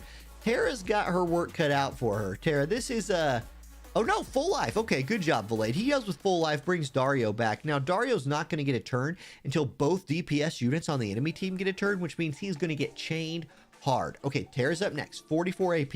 Can she kill some of these DPS units? It's over. Like, that was all she could really muster right there. I think that's just a bad sign.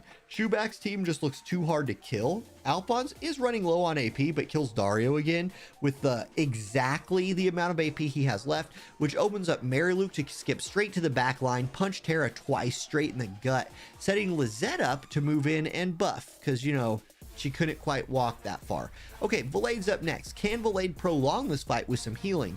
Give Terra some, like, outside chance? I don't know. He is going to Cura. It does heal a little bit. Terra with only 17 AP left, though. What can she do? She's going to go Magic Buster. I mean, she's chipping at them. If Valade had infinite heals and there was infinite turns, Terra would have a chance at eventually chipping all of them down. However, neither of those things are true. Terra is now dead, and Valade is now also dead, and Shoeback wins. GG, Mariluke comes out there and wins her first ever showing. Okay, yeah, I think that's the first time I've seen Mariluke in PvP. Probably.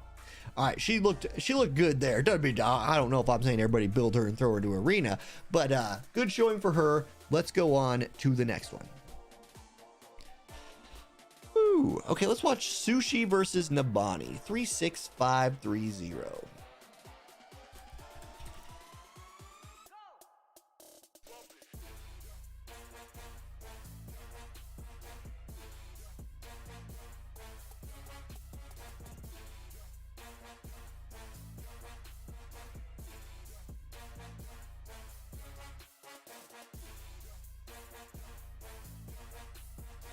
Okay, somebody wanted to see Balo. Your prayers are answered. So, here we go. All right, this time we are going to see Sushi versus Syphloperox. And we're going to see Revelka versus Balo. Now, people in chat were really wanting to see some Balo action tonight. This is a guy, if you play during the Balo's phone event, is kind of a monster for an SR unit, and we're going to see him in a mono Earth team with Halloween Lucio and Galzak. Now, Galzak going to provide the supporting here, Balo going to provide the tanking, and Halloween Lucio is going to try and cut everybody down with his axe, maybe find a dodge or two, play a little evade. That is an option for him. All right, we'll spin this camera a little bit, see what they're looking at, because they're taking their time. We could have run into another spectator bug here, which would be unfortunate. Yeah, it does look like we are going to spectator bug here. Oh, nope, we're good. Axeman's buff comes in. Lucio's off to the races. Galzak going to look to do some hasting, and then Balo's going to look to do some, being thick, not dying. I will say, if there's this much of a delay for every one of Syphlo's turns, we're going to do something else with our time. Revelka moves forward, Deflagration Blast comes in. Lucio takes a bunch of damage right off the top. Now, Sushi's Lucio, who's also on this team, going to start by giving himself his shield. There's the guard haste coming through for Balo, who's been unable to cover so far. Him being the last turn kind of set his Lucio up for taking some damage. Still, now he's hasted, all 14,296 of his HP, but he runs backwards for the Boon of the Lion. I don't know that that's where you want your tank, unless Syphlo is setting up here for some kind of like pass-through comp. You do see those work sometimes, where you set your squad up where your DPS units are going to move in, and then eventually the enemy's units will move past your DPS units to the back line. Now, I don't think that's what's happening here, because this map basically always comes down to a bunch of people gathered up near the wall. Here comes the limit break from Lucio. Revelka is dead, so Syphlo turned this fight on its head straight away. He got behind early, just based off the fact that his Lucio took damage and his Balo's hugging the back line, but killing the Revelka straight away like that will get him back into this fight. Sushi also has that guy, and there it is. This is kind of what I was talking about. This King of the Dread limit break is going to skip right past Lucio. Now, it might hit it does not hit Galzak. It only hits Balo, and there you get to see Balo's tanking coming through. And now with Lucio for Syphlo having haste and Balo having haste, you have a clear speed advantage. Regular Leela goes to sleep, and it's Balo's turn. What can the big man do? He's gonna run up and just do nothing. So Balo has only short range moves turned on, so no Trinity break coming out for him, nothing special like that. Okay, Galzak, you have some more supporting you need to get done, my friend. What can you do? He's going to stand there for a second. He's going to go Law of Invigoration, his second big one of those of the fight. It's Leela's turn, but she's silenced, so she says, if I can't talk, I'm not going to do anything. So she stands there. Mortal Draw comes out. She is going to stand there with a lot less HP now. Here's Lucio, 27 AP, Sleeper Sweep. He does put Balo to sleep, so the big man goes down to take a nap. Here's Galzak coming up, probably another Law of Invigoration right here. Yep, there it is. Balo's going to get healed for 2809, get the little buff attached to that. And then Leela, who is now unslept with 600 HP, begins channeling a spell and moving forward. Lucio going to wake up Balo with a big axe strike. And now what's Balo going to do? Can he go kill Leela? He hits her for 1,000. He does. She was going to go over there and cast some kind of spell, try and turn this fight on its head. Not today, little girl. You're going to get slapped by the big man, and he takes her down. There's Enduring Formation coming out from one Halloween Lucio. Galzak's turn is going to be next. He is going to probably look to haste somebody right here if he could get in range, or he could look to do that big time Galzak damage. No, he's going to heal. He's going to give Balo 2,800 HP back. And Syphlo's team has just been too hard to kill with the Galzak supporting them and the Revelka just getting sniped. You do have a Lucio, who in theory could dodge this out. That was a clutch dodge from him right there. He could look to take out the Balo or the Galzak. He goes for Galzak, does not kill him. So 2 low HP targets for him to choose from on his next turn.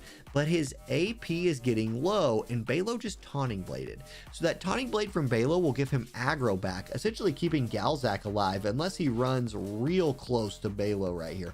And by real close, I mean block the doorway. Law of Alleviation comes out, big AoE heal. And now Lucio with 3 AP could just hit Balo for 1500, and the Galzak Balo combo is looking unstoppable. Enduring Fortitude comes out, get that defense buff back on your team, and more importantly, generate a little AP for yourself. Galzak going to continue to Galzak here, looking for the heal. Big man Balo just through the doorway. You arc this heal over Lucio and onto Balo's head. There it is. Ta-da, you did it. And now Balo going to look for a little revenge on Lucio. Can you slap him? He drops back for the fall away Taunting Blade. Does not hit him. And now it's Lucio's turn to try. He is going to be behind him, which will help him hit, but he still misses with the Dispel Slam. And man, this is a very, very evasive Lucio for Sushi. He hits Balo pretty hard. Is there hope? With 11 turns left, I don't think so. He would have to find 2 kills in 11 turns. And those 2 kills just aren't there. Galzak's doing too much healing. This Balo's probably taken like 2.5 times his HP and damage. It just has not mattered. Okay, it's Balo's turn. 20 AP is not enough for a Taunting Blade, so he goes for the bash. It misses. And now he's going to get slapped for 1500. Galzak, don't do it. Don't you dare do it, Galzak. Don't even think about it. You got your healing. He's going to heal. He healed. This Balo's going to end near full HP when it's all said and done. That's crazy. All right, here is Halloween Lucio for Siflo. He's going to look for the cleave. It misses. And I mean, look, Sushi's Lucio has done a ton of damage and has dodged everything, but it just hasn't mattered because the Balo's just been too thick. There's guard haste. It's not at this point. It's just all taking turns until we're done. We're going to look for the auto attack right here. It's a miss. And then Lucio's probably just going to buff unless he can summon. No, he goes for the auto attack. He could find it, but there was not enough accuracy. That's going to be the fight, and Siflo will win. GG. Okay. Halloween Lucio been pretty popular tonight so far. And we're moving along nicely. So the semi or the quarterfinals of the winner's bracket, you got Maverick and Niddles versus Zuvarius and Sir McCrane. And then everything's moving along nicely down here. Here's your behind match. Number 1 hero and Jesus is your behind match. So hopefully that one is wrapping up. Let's watch Cuckington versus Dervis next. 37-8-8-4.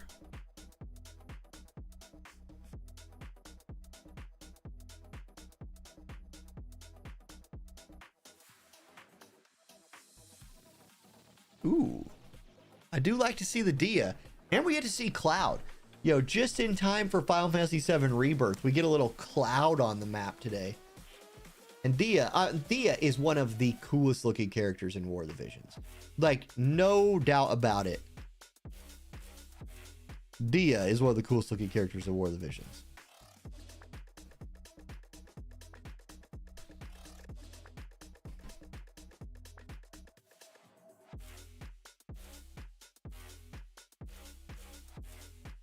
Yeah, Shackrak, you know. You know.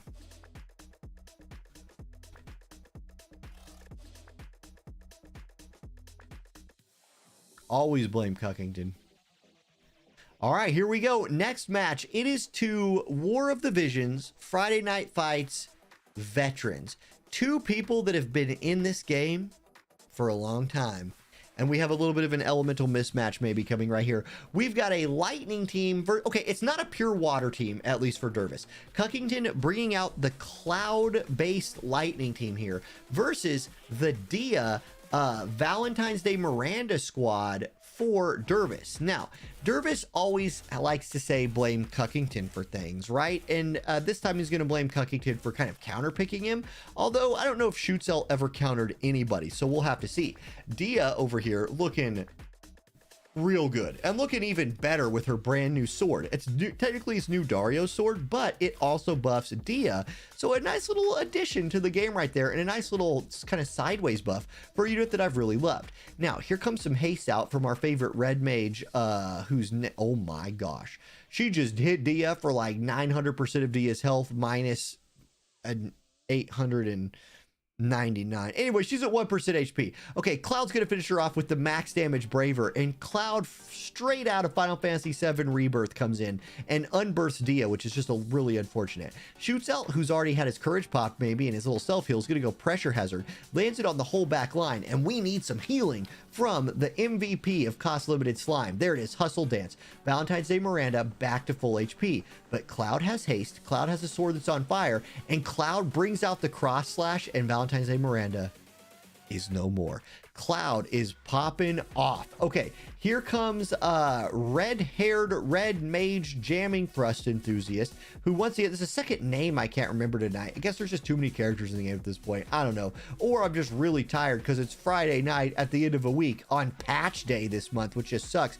Anyway, Shoots out almost kills Slime, and Shoots out almost doing something is kind of, meta for War of the Visions. Cloud's gonna go ahead and come over the top with a 12,000 damage Braver, and Cuckington picks up the win versus Dervis with his lightning team, with his Cloud doing maximum damage. GG, and Cuckington will stay alive down in the losers bracket to face Nico team in the next round. Meanwhile, we have Maverick already in the winners bracket semifinal right here. So Maverick going to have a chance to move to the grand finals. Zubarius and Sir McCrane are currently fighting it out, and we will just continue to watch some matches and let this thing play along. How about LXD versus Nabani? Let's do that one. 92681.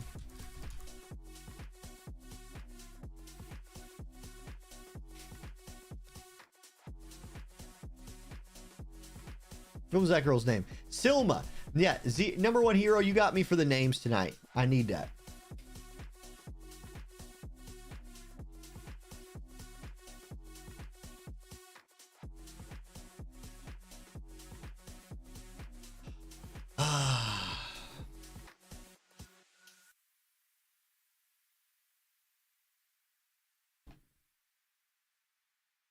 Okay, here we go. We're going to watch Siflo again with that big, thick Balo team, but this time he's going to be up against LXD and a potential strike team coming through here with New Ketone, who again, at 70 cost, look, it tells you something, right? The rules this week are this. You can play any non-100 cost UR you want. You can only bring one UR. It can't be 100 cost. And we have a lot of people saying that, we're going to sit here and play a 70 cost unit. That's how good she is. So we'll see. LXD readied up. Siflo's readied up. We're about to jump into the match, and we'll see. We'll see. I have a lot of faith in this New Ketone, man. She is good.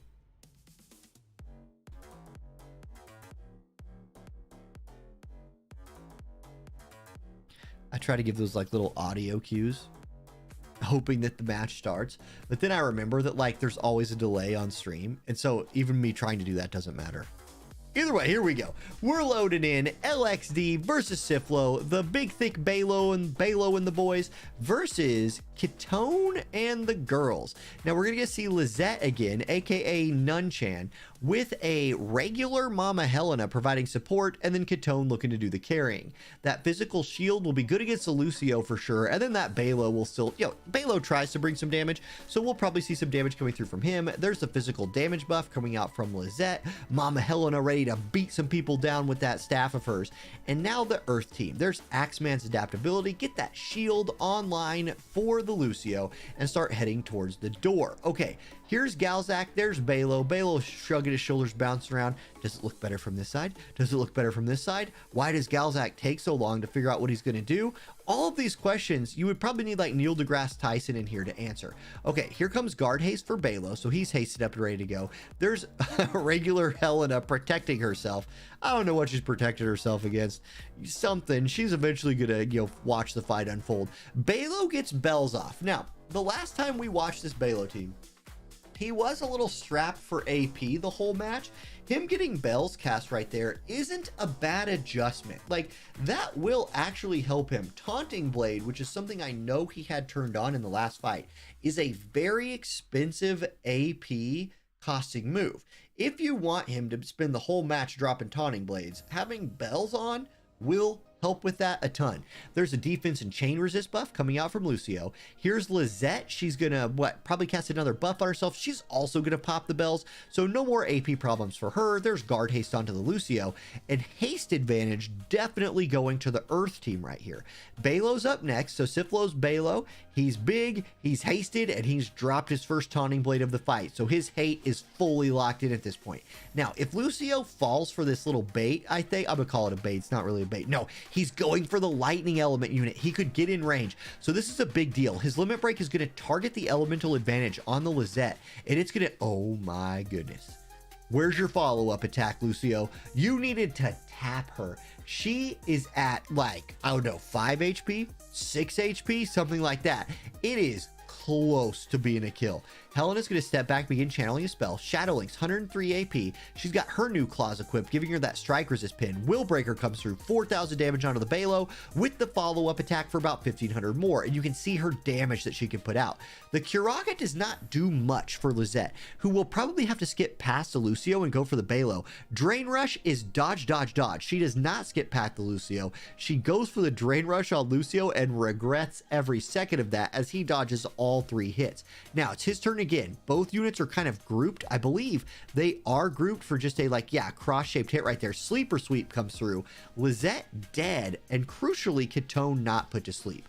Okay, Balo's turn next. 8,686 HP left, which is about 55 to 60% of his normal pool. He lands the stun on Catone, and that's gonna buy his whole team, the rest of his team at least, a chance to go before Catone has a chance to try and finish him off. Okay, here's Mama Helena. What's she gonna do? She's got her, like, church clothes on. She's going to move forward, begin channeling a spell. Lucio might look to send her home from church early. I don't know. He's got his Executioner's Axe. He's got haste. Dispel Slam. He can't kill her. She's a little bit harder to kill than I anticipated. 4,500 damage, not enough. And she brings out the Curaga, keeping Catone in this fight. And this girl can hit multiple targets. She has her follow-up attack. She can heal herself. There's a lot of hope left for LXD because this is one of the most powerful units in this match. She almost kills Balo. Now, we've seen this Balo almost dead before. And then this man right here, Galzak, has come through and just topped him off with buffs like this, spells like that, Law of Invigoration. I will say, I'm not sure that put him north of lethal damage from Catone, but I do think it put him north of lethal damage from Catone pre her follow-up attack, which is a big deal. Okay, Helena down to 106 HP, so she needs to look for a big play. She's probably going to channel Curaga again. At least I would think that's what the AI would lean towards right here. She is thinking pretty hard about it. Yeah, it looks like that's going to be what that is. Now, Catone, can you actually take this Balo out? Down, or is the mountain man going to keep it? Okay, there it is. He dies. He has re-raise, but does her follow-up attack still, is it still active? It wouldn't have mattered. His re-raise, I forgot, his re-raise takes him to full HP. Then he dodges the Imperil from Helena. What is happening? Helena looks for the snipe, and it is dodged. Okay, Taunting Blade's going to come out. Balo collects first blood for him and takes Helena down. Galzak's turn next, and nobody's low HP, Galzak. You can do whatever else you want this map. Guard haste for himself, and Balo is looking like the MVP. We are out of AP on Lucio's front, but he can't move next to Catone, so he is going to get to reapply a buff. I actually think that's to his advantage. Now, can Catone find something to do here that is going to help a lot? She gets her accuracy knocked down, still finds the shield for Lucio and finds a little bit of damage onto the Balo, but she's going to be strapped for AP for the rest of this fight, and I think it's just over at this point. The guard haste is going to come through for Lucio, and Catone looked fine, but with 12 turns left, I don't think she has a prayer. Okay, Lucio's up next. He's hasted. He's got his axe. There's a dead lady on the floor in front of him. Vacuum Slash is a guaranteed hit. Catone is guaranteed dead. And Cephaloperox. Man, that's a name. GG, you win. Okay, you're moving on. Good game, my friend. And let's go check out the bracket. Okay, Maverick and McCrane is your winner's bracket final. Let's go ahead and see if we can jump in there. 15350. See if we get him preloading. Yes, we do. Good. Perfect. Ooh, Sorel. Excellent. I have not seen a Sorel in a bit. Sorel v. Balo. Balo looking like a thumbnail person tonight, right? Balo looking like one of those thumbnail candidates.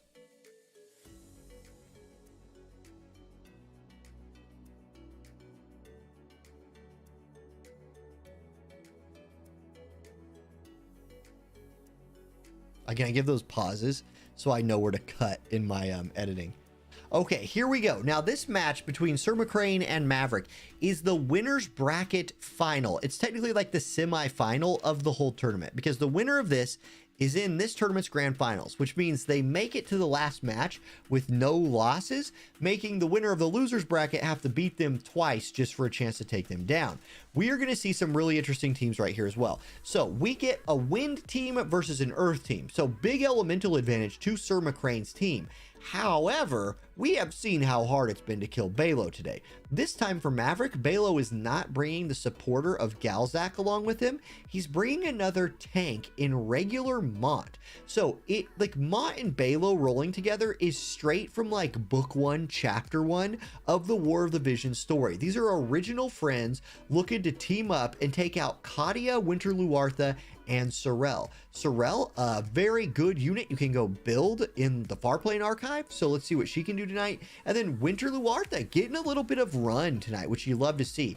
Before Flagbearer Glassy came out, Winter Luartha was almost like just a watered down version of her a little bit. And then she got, you know, meta lapped by the 100 cost fat Flagbearer Glassy. Okay, Lucio going to start off the damage by doing almost none. That's not a great sign for the Earth team. When your big DPS unit puts, I don't know what, like 5% damage onto the DPS unit for the other team. In fact, Kadia, feeling so sure of herself, walks forward and drops a 3,000 point Shadow Flare onto the enemy Mont. Here's Sorel with Frost Axe, 8,700 damage, and lands the Frostbite. So Mont still has 69 AP in the bag. He will get his Destiny's Cross limit break off. What's Cedar? That was great camera work by me right there.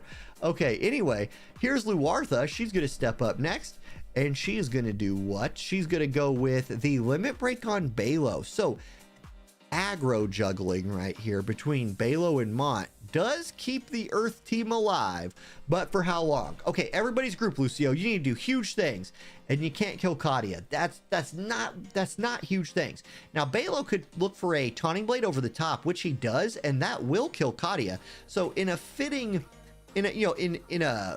moment for this tournament, what we get right there is Balo showing up to the fight, but then he's immediately taken down. He does get his re-raise popped. I mean, this Earth team is hanging in there. Let's go ahead and spin the camera a little bit. Their team is hanging in there, but it's still two wind units that they're looking to face. Sorel's going to go Frost Axe. That takes Balo back down to about 40, maybe 35% of his HP. Halloween Lucio could have hit Luartha for, again, next to nothing, and it's Balo's turn. He's got 5364 left. He's going to go Sapping Sword, heal himself for 1200. I mean, that's useful at least. And now Mortal Draw. Hey, hold on. The Earth team staying alive. Can they hit Halloween Lucio, though? Paralyzing Edge will kill Balo. This time he stays down, and it's Sorel Luartha versus Lucio in a 2v1. Sorel finds the damage, 11.8k, and Sorel clutches it out at the last second to take out that Halloween Lucio. It got chippy. That was, for a complete straight up elemental disadvantage, that Earth team put some work in. Either way, that means we're going to get Sir McCrane moving on here to be in the winner's bracket finals, and then we'll have to sort out the loser's bracket to see who he faces. Again, if you win, if you actually GG this week 3, you are guaranteed top 8 draft next week. If you lose, it comes down to points, right? So there's 3 auto invites up for grabs somewhere or another, right? Somebody could win twice, and then one of the auto invites goes away. But if you don't have one of those auto invites, you get points for finishing sort of high up, and it all comes down to that. So we'll see. All right. See if we got another fight going on here.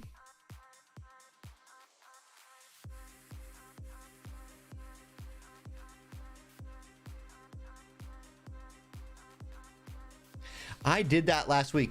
Yes, Hada's exactly right. Last week I was watching a fight and we had 100 cost units banned, and I saw Cloud and I was like, oh, you can't use him, he's 100 cost. And everybody was like, nope, he's not. He's not. Yeah, they're right. He's not. Whoopsie.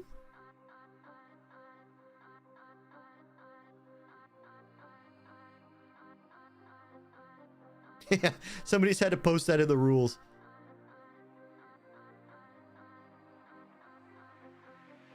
Cop, and see, look, Cop, who is also a complete veteran to this game. Like, Cop made the same mistake. Cop is a better player than me and has played as long as I have. Okay, Numero says my new spreadsheet is refreshed with the new players and ready to be used. Excellent, Numero. Excellent. I will use it tonight for the first time. Dude, I really appreciate that. Okay, a whole bunch of matches are just finishing up, guys. So we will we'll jump into one of, as soon as the bracket gets sorted, we'll jump into a new match.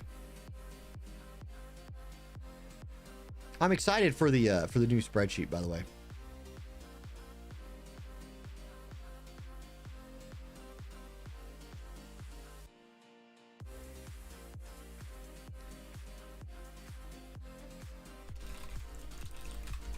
Hey, number one hero, can you change your name on challenge to Scintilla? Or at least like Scintilla / number one hero? That way there's just a couple people who are having a hard time finding you this week, and that would just be helpful from now on, because we get new players every week, and eventually most people will know you. You know what I mean? Like all the people who show up every week will know who you are, but it does slow things down a little bit. So that would be a really cool thing if you could pull that off for us. Anyway, here's our next fight. We've got Adol versus Orendir, or Adol versus Brother of Captain. We're going to get Slime again. Slime showing up for at least the second time tonight. And then Orendir's team right here with the Marial. Yep. Marial. Yeah, Marial, very effective magic tank here. Adol not loving seeing that coming through. I don't know what Adol's running though. I like Marial being a light element unit. You haven't played yourself into kind of an element disadvantage, because you really can't with light element units. Well, I think Baby J's trying to come in. Come here, buddy. Say hi. You can't stay, but you can say hi. Can you show them your babies? Oh, you dropped them all. Lots of baby animals. Okay, here you can watch me work for just a minute, okay? All right, we're loading in. Let's see what we got right here. We got Baby J watching. We've got a lightning team versus a light team. Now, the Revitalize is going to come through for Lucio, so this will be a very different Lucio than what we've seen before. And we're going to get to see Skahal this time, which this is the first Skahal we've seen. That's a bold UR choice. Skahal is a great UR unit. His time in the sun was probably about a year ago, and oh my gosh, I'm pretty sure Marial just hit him for like 90% of his HP, which is not what you want if you're Skahal. You want to get one shot. If you're going to get chunked, get all the way chunked. His perma courage requires him to get killed from high HP. That basically GG'd this thing. I said that Adol might have had, like, you know, maybe no reason to worry about the Marial team. It turns out he knew what to worry about. I didn't, and that is looking real good. Now Ravis goes down. Where's and PJ? What? Where's PJ? Where's PJ? PJ's right there. PJ's that little slime rocket guy, I guess. There's Zing, so the life comes through, and Ravis comes back into the fight. Now Lucio's back in, and he's going to go Radiant Nova across both units. That's it, and that's a quick one. So GG, Orendir picks up the win. ZD? Where's who? Where's ZD? ZD? Yeah, ZD. We were looking for a ZD. I think ZD would have probably countered that comp pretty well. Where's ZD? DD? Speedy DD? Okay. Either way, GG. Can you say GG? Where's ZD? Yeah, where is GG? Get sportsmanship, friends. Okay, Adol, good run. It just ends there. Let's look for Hada versus Zubat. That's going to be 69656. Yeah, watching. I'm in here. Baby J wants to see Jesus. I guess so. Mommy, I'm in here. Yes, you are in here.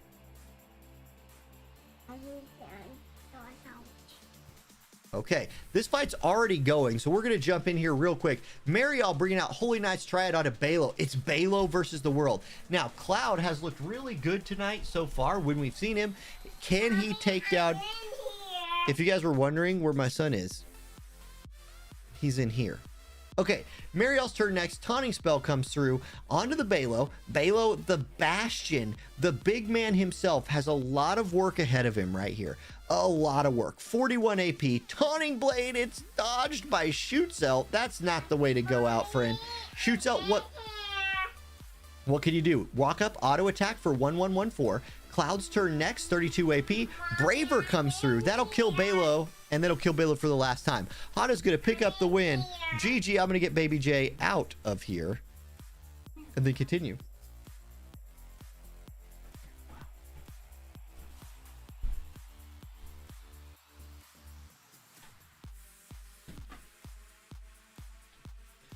There comes a point in your life as a father where you have to start locking doors because your 2-year-old can now twist them. When we lived at my parents' house, they had their doorknobs were like, you know, straight bars that you just had to like push down. And so he mastered those early, and we immediately had to put like baby guards on. Here, our doorknobs are spinning. You know, they're just circles, you spin them. And it took him a little bit of time to master that.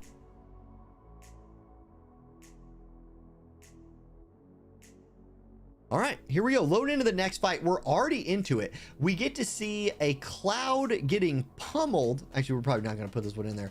There's Mariel getting healed up. Cloud with a dead Shoots Out and a dead Silma next to him. Cloud, triple kill. No, did not happen. Okay, this one's not going. This one ain't going in. This is just Cloud getting punked. Let's go find ourselves another fight. Hada versus Niddles. That's going to be the way to go.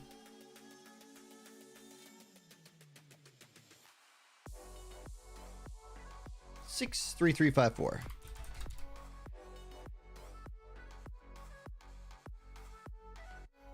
Okay, both players are in. So we're going to get to see another Mariel who's been incredibly popular tonight. And then Winter Luartha again. So Winter Luartha is showing up all over the place. Two very popular units. I would say right now, again, I will usually pull some kind of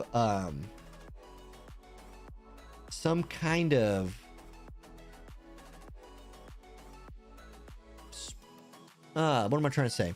I'll usually take a thumbnail character from the winning team, but right now, if I had to pick two thumbnail characters, it's probably Mariel and Balo. Still, Cloud, hey, Cloud has looked really good tonight as well. Anyway, it's Cloud Shoots Out Mariel here versus Comrel, Winter Luartha, and Dario. So we've seen both of these squads already on stream once tonight, and Shoots Out has been, look, I've given him a hard rap. He's been better than I anticipated. Now, he's not having a great start to this fight, and we'll see if Comrel can get in there and finish him off with a maiming slash. He can't. Shoots Out, lives through it, and gets his self-heal online. So, hey, that's big work right there from Shoots Out, eating a ton of AP out of both carries on Niddle's team. And Dario now moving in with the Draining Seal to try and do some tanking, keep that squad alive. Cloud, is he in range for Dario? He's not in range for anybody. He's going to drop that haste on himself. That's probably better long term. And now it Shoots Out. He's got the big sword. He's going to go pressure hazard on the Dario, 3,800.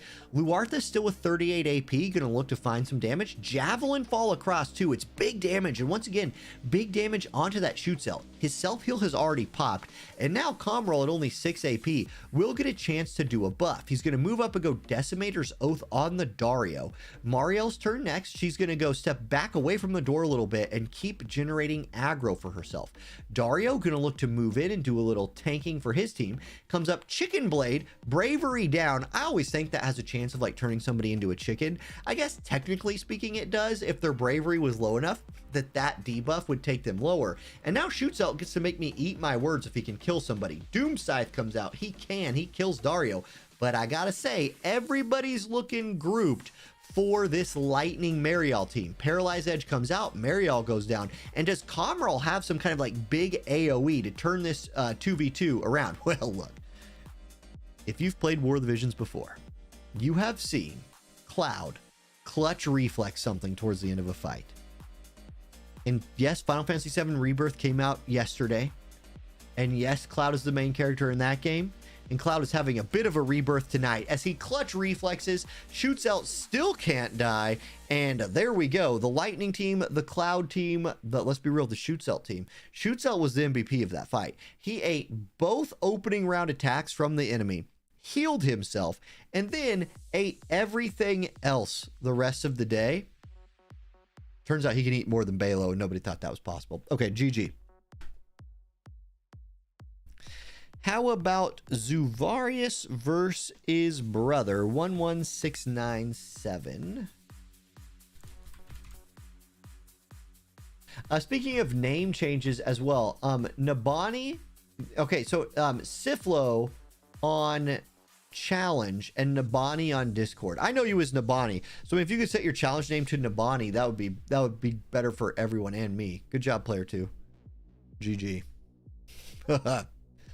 That was fast. Okay, let's check out that bracket. We are at 1, 2, 3 remaining matches. Hada versus Brother, Maverick versus the winner of that, and Sir McCrane chilling in the background waiting.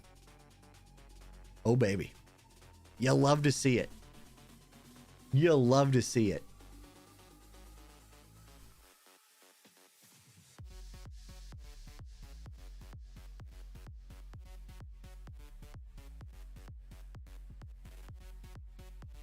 Okay, 77026, gonna be the room code. You guys have done a great job, by the way, once again, of getting into the rooms quickly. Like, this has been smooth. Okay, Nabani already changed it. Yeah, it probably does just require a refresh on there. That's cool. Oh, look, Marial. Marial definitely making the thumbnail, no doubt about it. As we get Marial versus Marial. Dude, she is dominating tonight.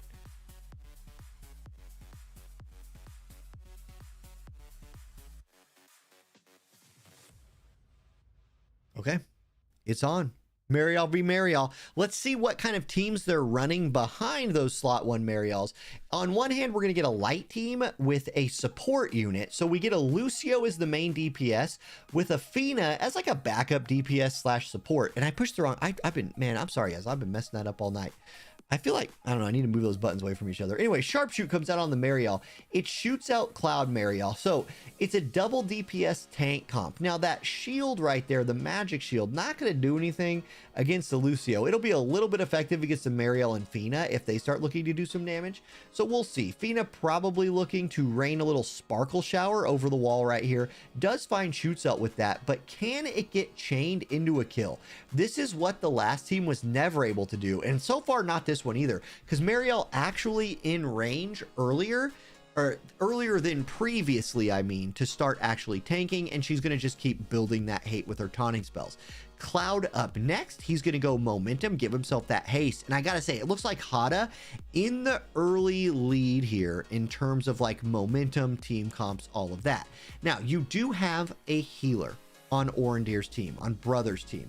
That can make a huge difference. Like, if no one can pop anybody, if no one can actually like one-shot anybody, the team with the healer oftentimes just wins. But here's your one-shot threat for Hada. It's this Cloud. Shootsel and Marial were able to do a little bit of damage. Cloud might pop out here and do huge damage. not huge enough. It was big, and shoots Elts out of AP to be able to chain. Now, Lucio will look for the Mariel, because I believe she still has aggro, so I would expect that's where he goes right here. Could be a limit break. Nope, he goes Radiant Nova, finds them both, and double kills them. So, while I thought momentum, like I was saying, momentum started on the side of the Lightning team. However, the big heals from Fina have, like, absolutely turned this thing around. Remember, Final Fantasy VII Rebirth just came out. Cloud has Reflex, and Cloud has lots of AoE. He's got 1 kill right there on Fina. He still has 25 AP. He needs a Reflex. You'd like one clutch Reflex in this fight might turn it around. He has haste, so he's going to get to lap Mariel at least. What can Lucio do? Will he get Reflexed? Will the stars align, and on the day that Cloud is taking over the Square Enix universe on all of our PS5s and Xboxes and whatever other consoles that thing's on? I'm playing it on PS5 and it's a great game. We'll see. Orindir, it's got to be a limit break. It's got to be, or a summon, because we got a lot of lag here. Nope, it's just Crescent Break, and it actually kills him. It's interesting that lagged so much, because it was just like a kill. No Reflex Cloud. I built that up a lot for you to just get like smacked. And there we go. GG. So brother of Captain moving on to face Maverick for the privilege of facing Sir McCrane in the grand finals of this week. Hada, that was your first Friday night fights. Good run.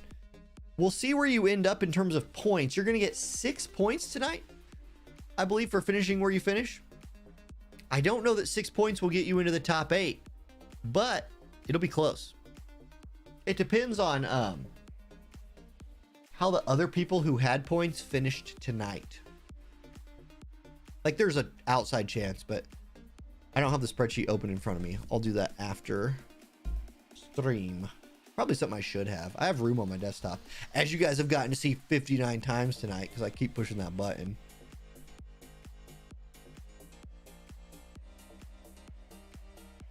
Somebody's been cheering for a brother of Captain win all night. Who has it? Who's been that?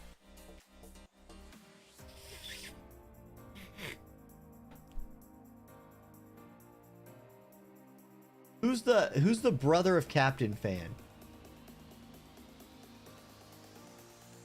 I've read that chat like 50 times and now I can't see it anymore. Proxy. Okay, Proxy has a bet on this. Friday Night Fights is not only now an esport, like we are on download MGM bets now and load into the Friday Night Fights section and place your bets. All right.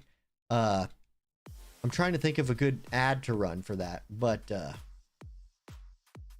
can't do it. No Monk Mashari tonight, Snakehead. I think probably because you only get the 1 UR unit and everybody's prioing damage. Mashari can do a little bit of damage, but the best thing about Mashari these last couple weeks has been her re-raise. Okay, so brothers asked Maverick to set the room up, so we'll give Maverick a few moments to get that rolling.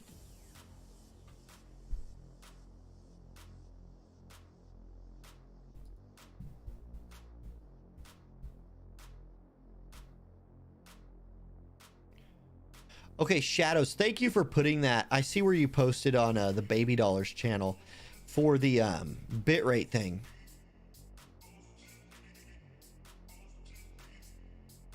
Yeah, I'll definitely check that out. I can't edit that midstream. It'll probably just crash stream. But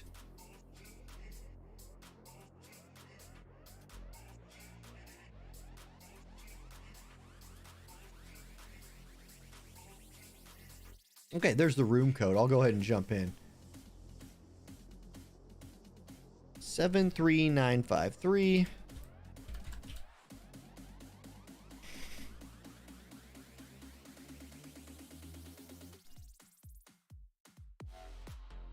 Okay. We're chilling. Anybody do anything crazy cool this weekend? I am, wait for this.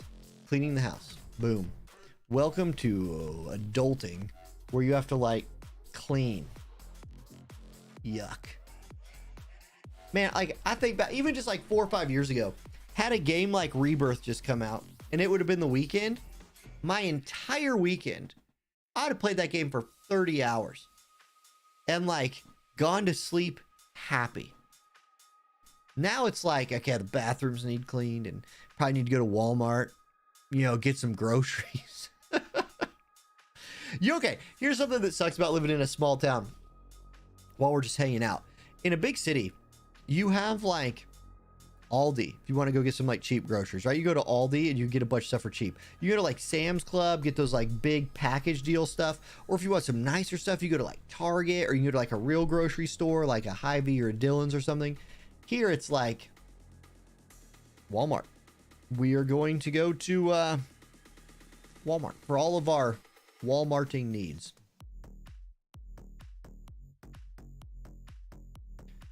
Ah, brother, you are raising a 2-week-old while fighting off a toddler. Respect. That's hard. That's tough sledding right there. Yeah, cool off by washing. Oh, a 5K run, cool off by washing the dogs. Nice. Hopefully you have good weather. Haven't done a run since my knee. So at some point I need to get back on that horse. And by horse, I mean not a horse, my own legs. Let's do a little bit of light jogging. I enjoy a light jog. I'm not a runner. I'm too awkward as a runner. I suck at it. So I just do a little light jog, put a book on, put some music on. Oh, Proxy is the toddler. Good to know. You use Twitch or YouTube incredibly well for being a toddler, Proxy. And you have money to bet with, which is also sort of impressive.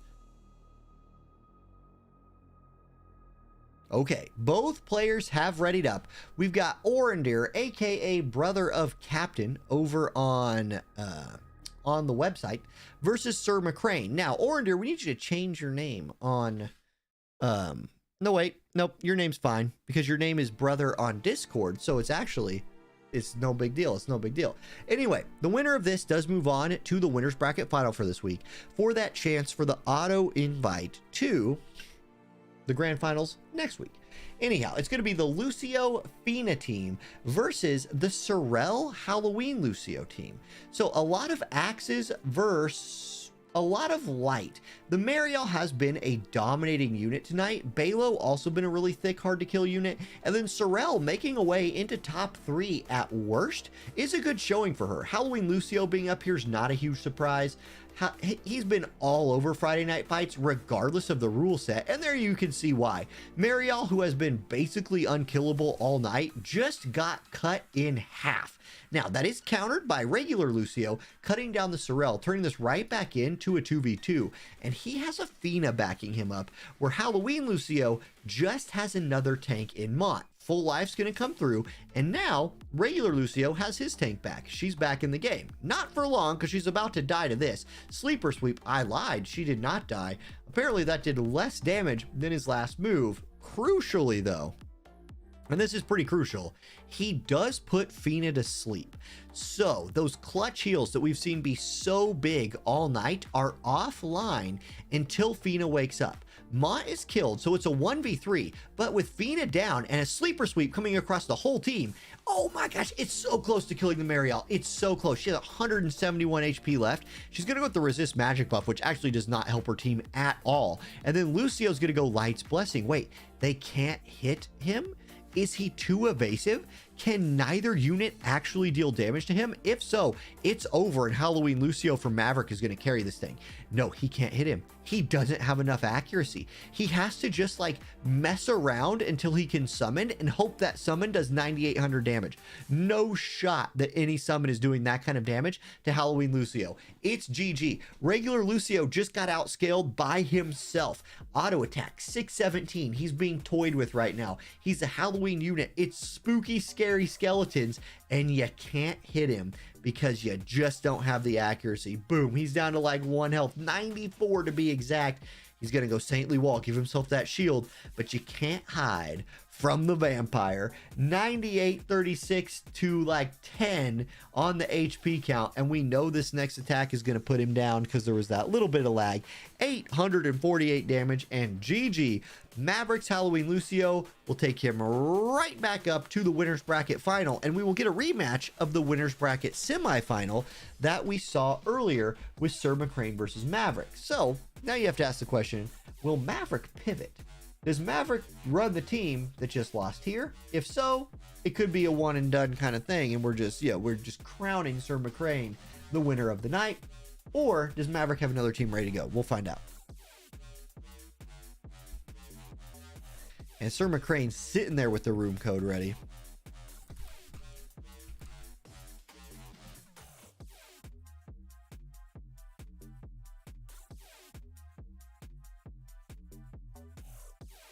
Ooh, Maverick is going to bring out a different thing here.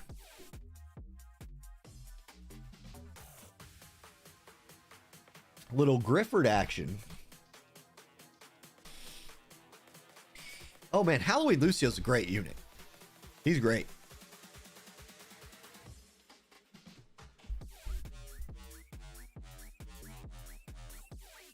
Yeah, I like the monk sub here as well, Hero. I agree.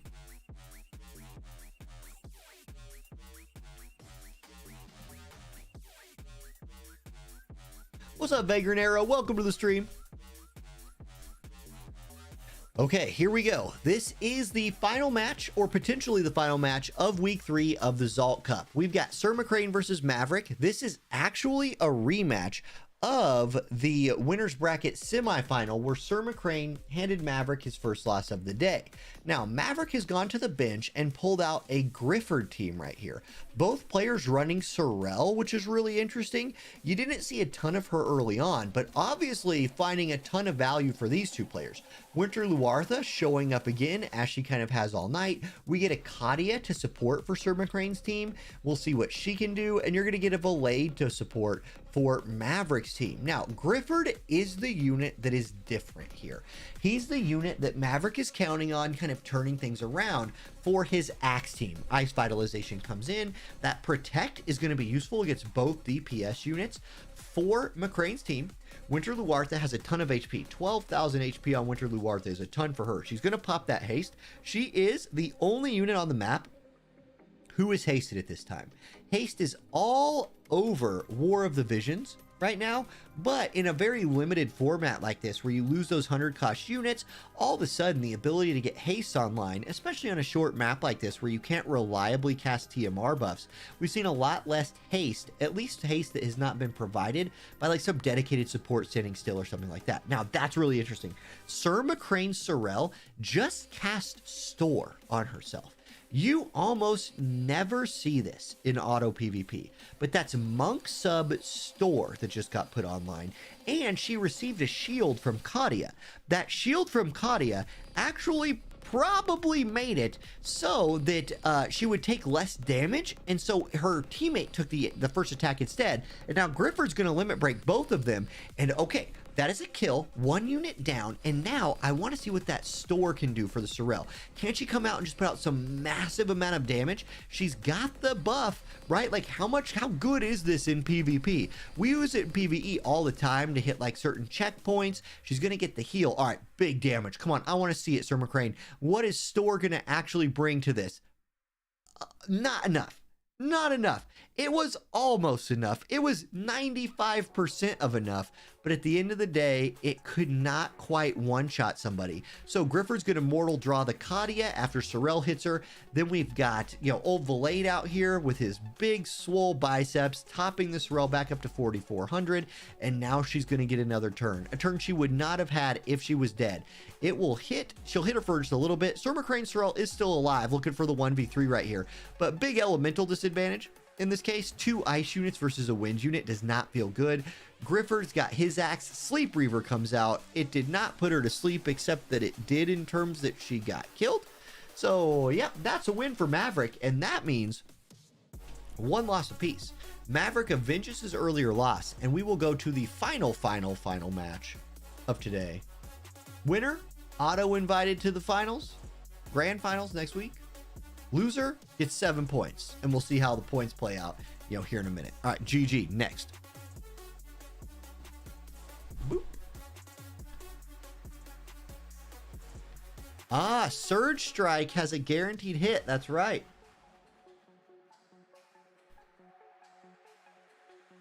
That wasn't always like that. That got changed, correct? Anybody want an Easter bunny? Our ad right here is for Warmies.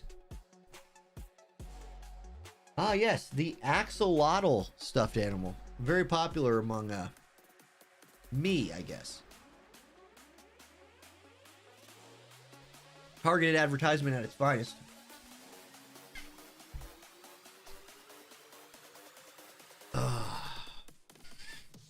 Man. Okay, I imagine both players are making a little change. It's top 8, brother. That's right. Ah, Vagrant, watching on Twitter. Nice. What's the Twitter stream look like? Hopefully it looks good. They get a few views. Like, some people do actually pop in and watch on Twitter for a second. It's not monetized at all, but it's still cool.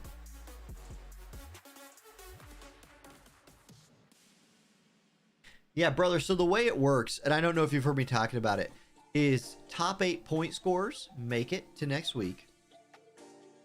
And if you win a week, you're auto invited. That was a Jayhawk on my glass. It's like an old school Jayhawk. When I lived in Wichita, I was a manager of a rally house, like a sporting goods store, when I was going to school. And KU was the first college I ever went to, so always a fan of their sports teams. And these glasses, we sold them, and so I bought some. This is the 1929 KU Jayhawk. Brother, we'll do the points. We'll add up the points here in a minute. I honestly don't have it open right now. But you will get 6 points tonight. Okay. I'll ping everybody who makes it, obviously, after the stream. Maverick going to the bench right here. Pulling something out. I don't know. Sir McCrane's in there. I can see what Sir McCrane's rocking. Maverick's going to pull something out. Yeah, Beowulf, the nice thing now, it's always been pretty easy to be a KU basketball fan because, like, Bill Self is great and their teams are always competitive. But it's been nice the last couple years to have a decent football team.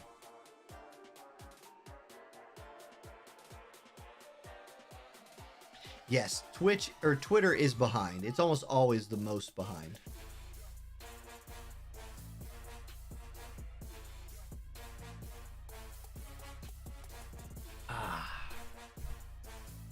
Okay.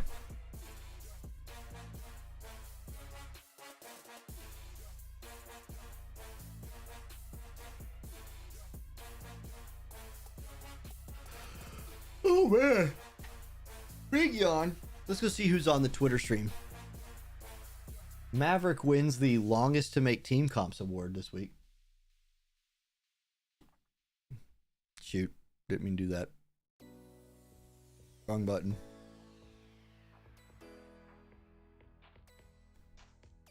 Twitter.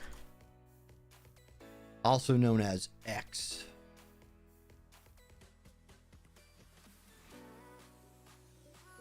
There's 52 people watching on Twitter. Or 52 people have watched on Twitter, I should say. Nice. There's nobody watching right now, which I know is not true because I'm watching. So, I just wonder if it doesn't actually update. Huh. What does it look like if you... Oh, there's one viewer now, me. Okay, I'm closing that. I will like it. No, I didn't want to repost anything. I just want to like it. Okay. There we go. Comps are in. Yeah, I don't know how Twitter like calculates its viewers or whatever. It's just busted.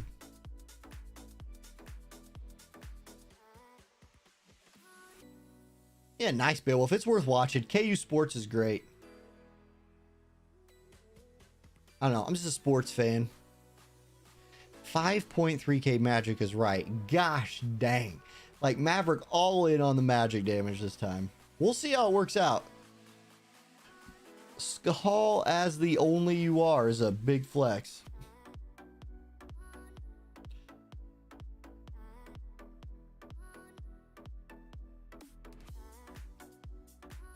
Okay, here we go. This is the last fight of the week. Both players have a loss under their belt, which means the winner of this one takes it home. Sir McCrane running the Sorrel team again, 3,800 attack, 2,000 magic. Maverick has gone down and picked up a Skahal team with 5359 magic. So lots of mages coming out here. It could be Livial. We've seen Livial all over the place tonight. She scales off of magic with only 800. Oh, wait, 3 minutes. Wait.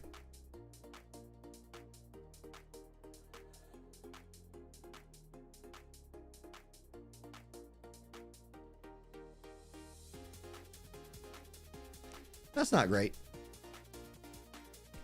Yes, McCrane, you did crash. Indeed. I will point out both Maverick and Sir McCrane have Champion of the Goddess tags on my Discord, which means both of them have not only won a tournament, they've won a top 8. They've won the draft before.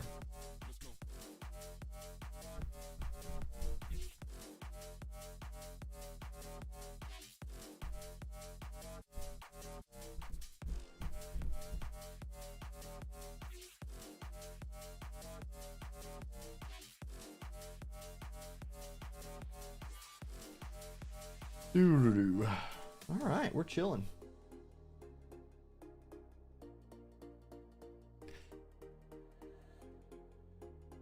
Okay, Maverick looks like he's gonna make the room this time.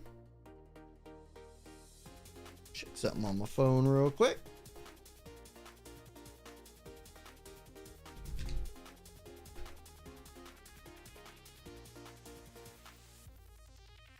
$49760.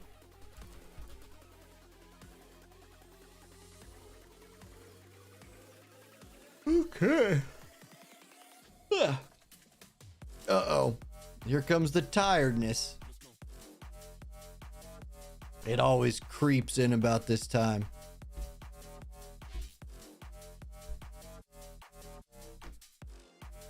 Initial placement happening. Uh-oh, Skyfray's here. What's up, Skyfray? I can't read your name. Don't need to read your name. Anytime I see that brown text, I know exactly who it is.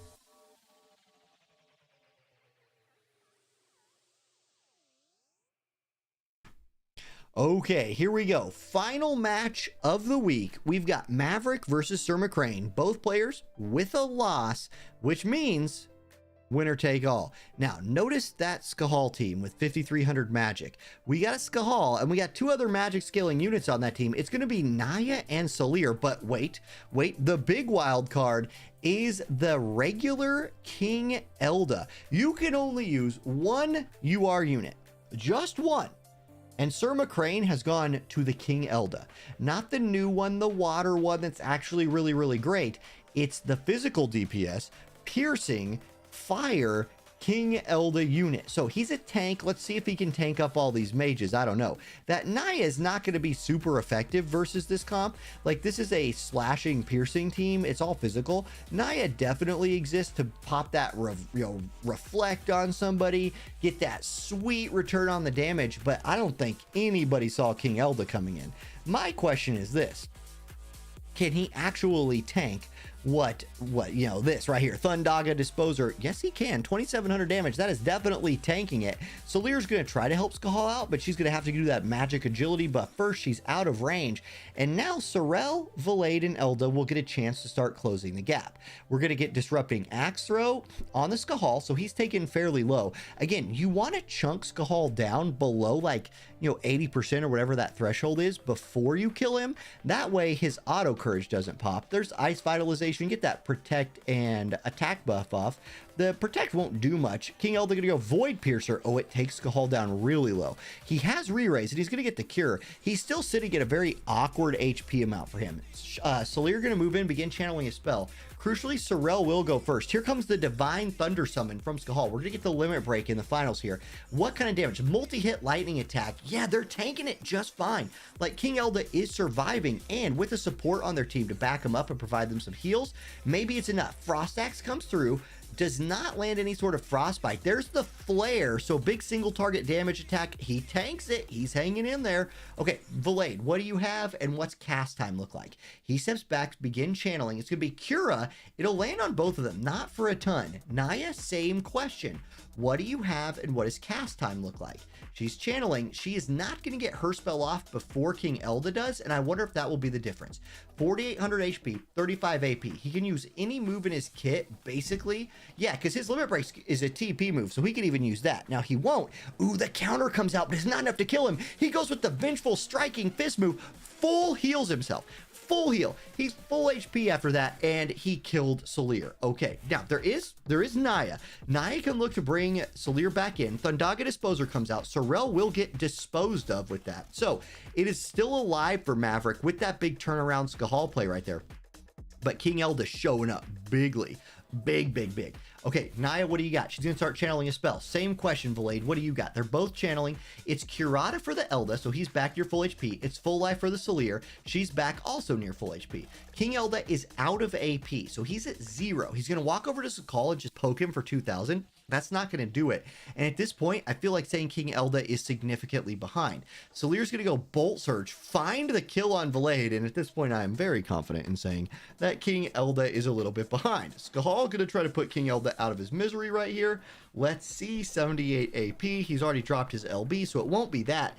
And I think this is the kill. Here's Thunder, 9,000 damage. It's the Courage. There's Kiraga Benevolent and the Lightning team. Oh, get him with the auto attack, Salir. Take your stick out and club him across the back. There it is, 163. King Elda killed by the Salir auto attack, and Maverick will pick up the win. GG. Both players go to the bench for the finals. Both players find a really clever team for that match. Turns out the Skahal Salir team was the better one, but not by a ton. So great tournament this week. Next week, make sure you're here for the top 8 finals draft. It is like Friday Night Fights is my favorite stream that I do, but my favorite version of that stream is definitely the top 8 draft. So check it out. I hope to see you all there. Thank you for watching. Peace. Okay, now, great match, everybody. No, that's it.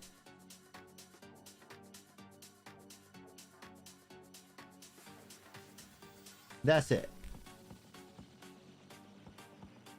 Skyfrey, I still don't have Dario. That's how the polls went.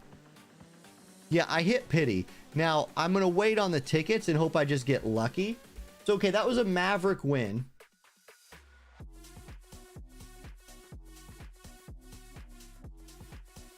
So I'll go ahead and just, I'll report Maverick is the winner.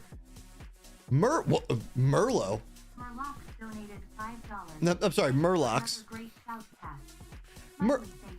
Merlo, what is happening, man? It's great to see you. I never see you anymore. And thank you for the 5 bones, my friend. Okay. Let's end this tournament and calculate the let's do the tabulations. Let's tabulate some things here. Aha, all right. So let me start by getting my new spreadsheet from numero 80. Boom. And it's a Google Docs, which means I could just favorite it, which is wonderful. And I'll, ooh, fancy looking. Hold on, let me make it even better looking now. Or not change anything. I'm just gonna put it like so. And then what I'll do, I'm going to add a source here. Let's add a display capture.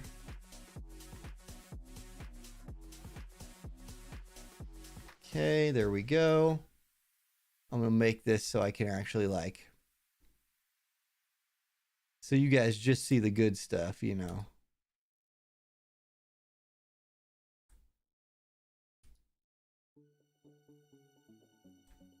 Oh, yeah, I'll just gotta see my like work email. Or no, my personal email, whatever. Don't email me on there. I won't check my email, so. I don't say that because I don't like you. I say that because I will never read it.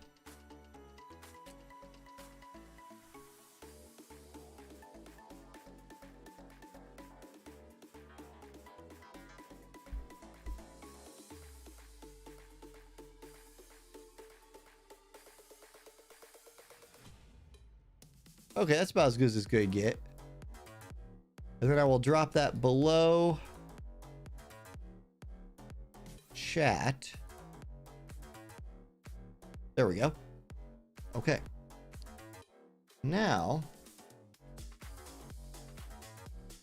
I will go to here and we can add some points. So, fancy here. All right, let's figure this fancy thing out. So I could add players from, oh, I forgot, don't scroll. Jeez. Okay, I can add players. I might not need to add a ton of players though, because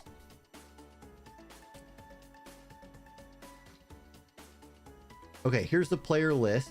I'm picking up what you're putting down so far.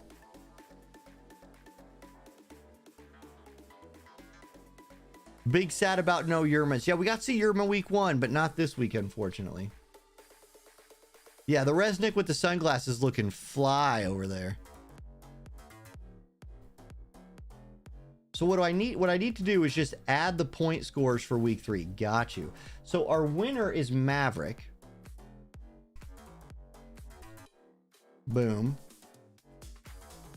Second place, Sir McCrane. This is so much easier. I like it already. Third place is Brother. Brother getting some points. Fourth place, Hada. Want to make sure. Yeah, Hada. This was Hada's first week. Okay. Then fifth place was Zuvarius.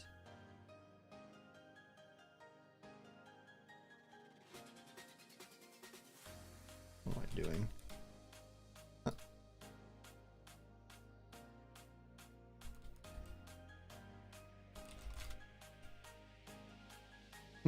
Okay, so Zuvarius I have to add as a player.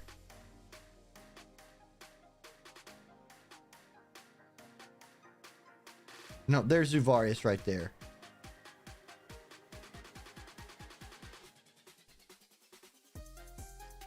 Yeah.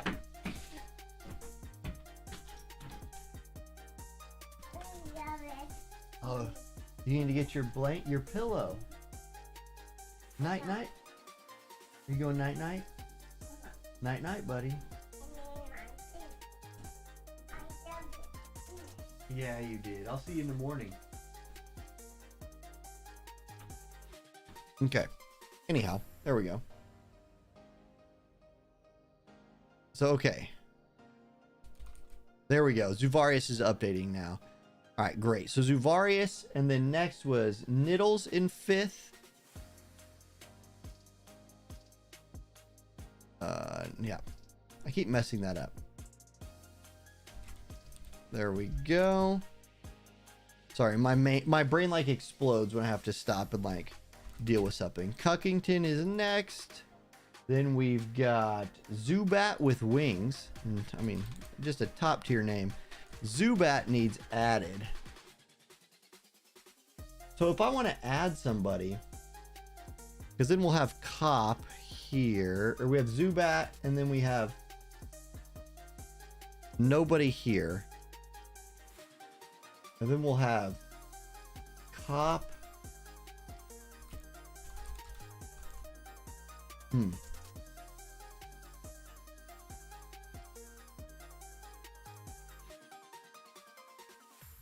Yeah, that would be great. I wish he had a War of the Visions pillow. He does not. Okay, so if people aren't on here, do I just come here and add them?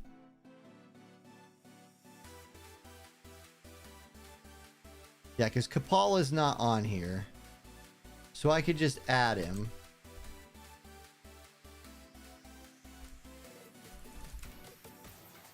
Like so. Did I spell them right? Yes. Okay. Then he should just show up.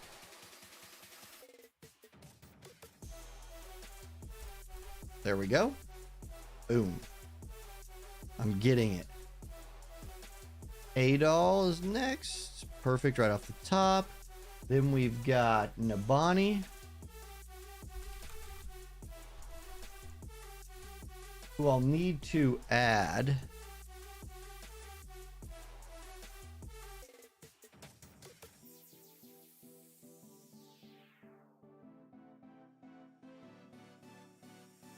Okay. So, my first time touching the new spreadsheet, so I'm figuring it out. Okay.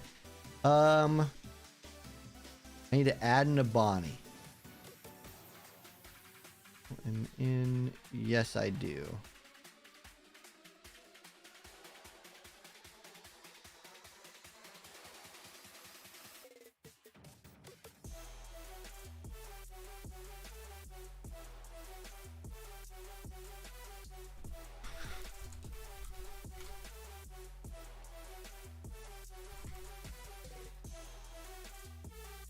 We'll fix the formatting as we go too. I think that should work, right? Nabani is there? Where? Oh, he changed his name. Nabani, what is your other name?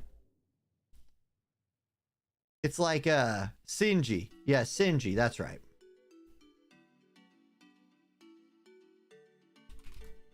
Okay, so numero, my other question then is, so for like, I got a whole bunch of tied ninths. Can I just change this 7 to a 9?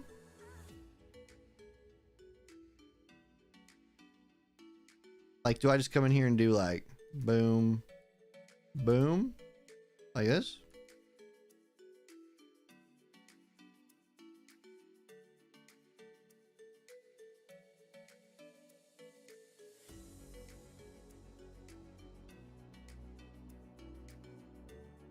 And that should work, right? Okay. Because now we've got Nico. And we've got... That's it for 9s. Okay. So technically we got a hole right there. And that is point scores for the week. Great. Okay. So far the spreadsheet is working wonderfully. Yeah, there is a delay on YouTube. So now we can go to standings and all of that should have auto updated.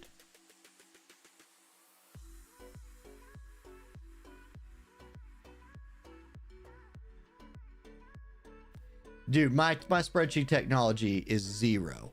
I'm just relying on the help of the community. Okay, so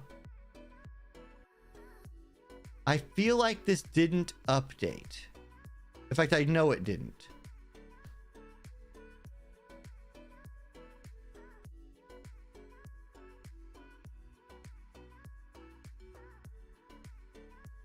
Brother, I added you twice.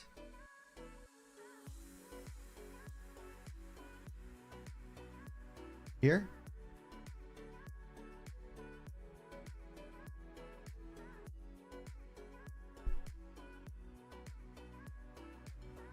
No, just once, brother. See, this is all week 3 stuff. From here down is week 3. So you're probably on here more than once. Like you're here from week 1. Ah, here we go.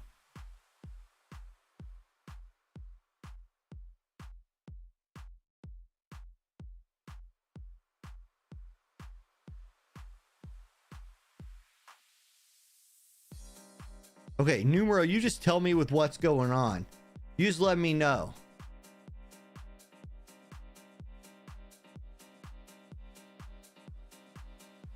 Thank you. If you're still hanging out here watching this, I love you. Thank you. Save and reload. I mean, everything should be happening live, right? You don't like, this is a, like a website. Or, you know, it's shared, I mean.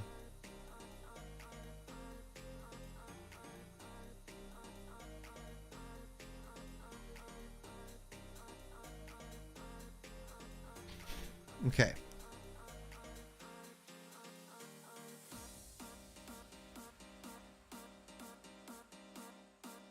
Do I need to, Numero, do I need to just come in and like manually do this part?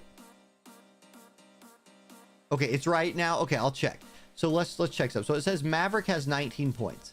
So Maverick had 5 plus 6, which is 11, plus 8, which is 19. Okay, we're right now. Now, Maverick has a W. In fact, if we look at the standings, here's your auto W's. I'm going to get a pencil and paper out here. Because I'm a boomer. Okay, your auto W's. Your auto makes Meraxis is in no matter what.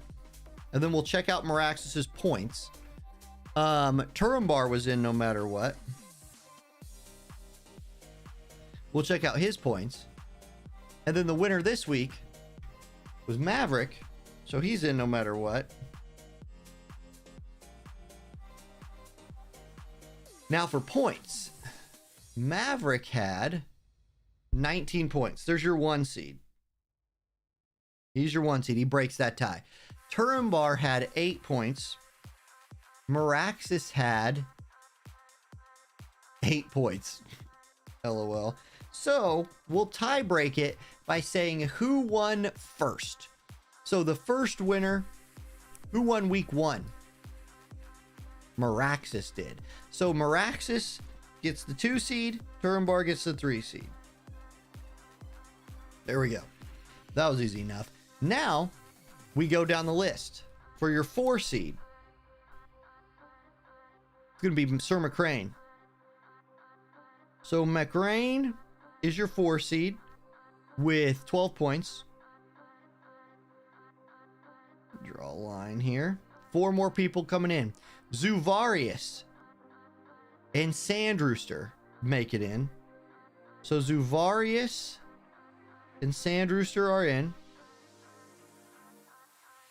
Both have 11 points.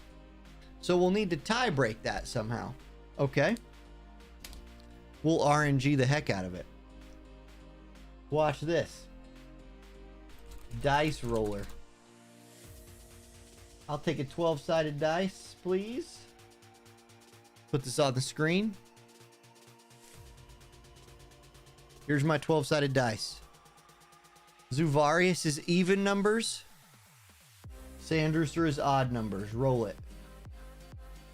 Even. Zuvarius gets the 5. Sandrooster gets the 6. We use science to figure that out. Okay, there we go. Then brother, oh, we're gonna have a big tiebreaker situation here in a minute. Brother of captain with 10 points.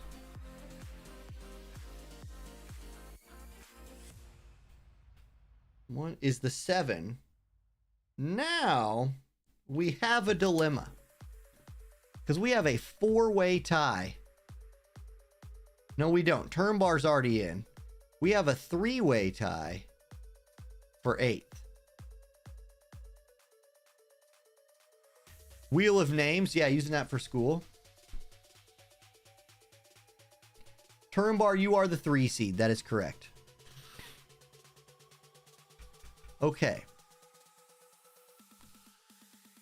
Here's what we're going to do. Here's what we're going to do. I'm going to get... We just have to... It's just going to be... It's See, what I don't like here is that some people are going to miss the tournament on a tiebreaker. Miraxis is already as well. That's true. So it's a two-way tie between Numero and Sushi.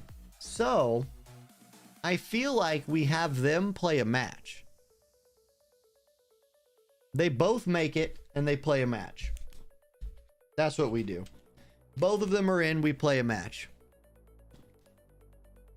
So, Numero, there's just a play-in game. With 8 points is an 8 seed. And Sushi with 8 points is an 8 seed as well. Before we start the draft, they have to play.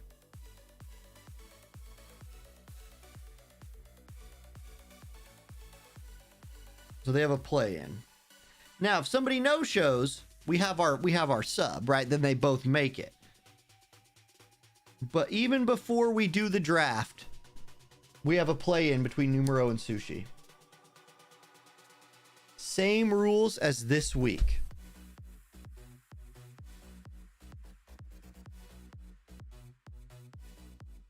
You get an extra point for the spreadsheet? I mean, like, I feel like I should do that. But that was not previously outlined.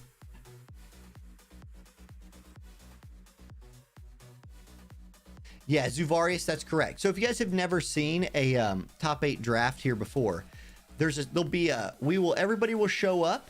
We'll probably we'll start on time. We'll start at the regular time. And before any matches, we have a draft. Everybody gets a ban, so all 8 peoples will get a ban. All 8 players will ban a unit from the tournament. Then we do it like it's a snake style, right? So first seed drafts through 8, and then after the 8 seed drafts, the 8 seed drafts again, back up to 1. 1 goes again, back down to 8, and then everybody drafts 4 players. So you have a 4-man squad. You can choose to go to the bench. You have a little bit of a bench, and with a ban in there, that should help a lot. So I'll make sure to ping everybody who's in here in just a second. No rules. Same map rules apply. Same map effect applies, but no cost limit, no UR limit, anything like that. So literally just the fights will look the same as this week. I'm going to go ahead and ping everybody. Your top 8 for the draft look like this. 1. Maverick. 2. Miraxis. 3. Turumbar. 4. That's going to be McCrane.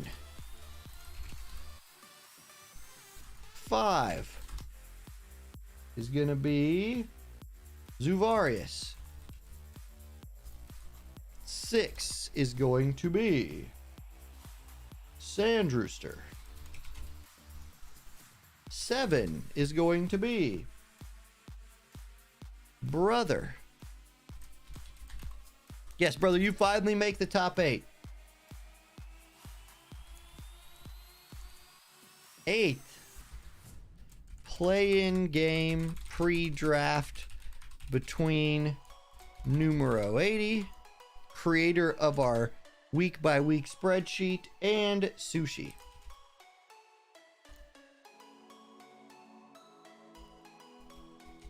Snake draft,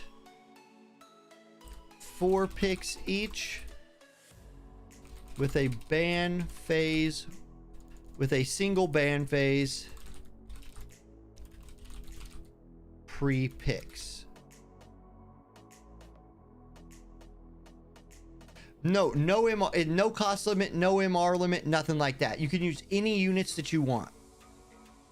I'll put that in here. No cost limit, No cost limit.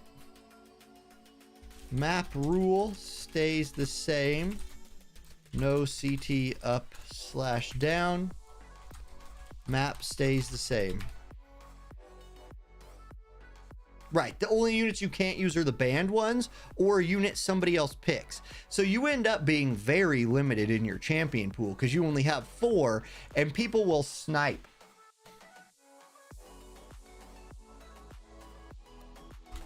Okay, everybody in the draft has been pinged in the standings. Guys, great stream tonight. Thank you all again. Another awesome one. There we go. I'm sad I did not pull my Dario, but we'll get him. I'll pick him up. We'll pity him. Do I get login tickets tomorrow? Do I get tickets tomorrow? I want to get this guy now. No, I'm not going to rush it. There's no reason to. I got plenty of Final Fantasy VII Rebirth I could be playing.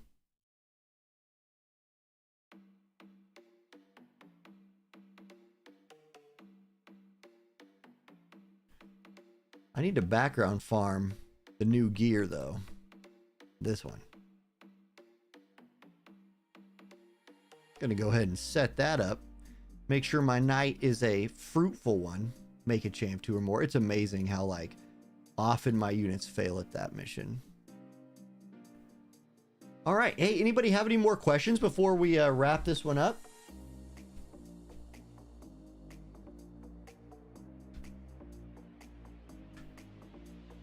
She can do the chain if she's in range. Not in range.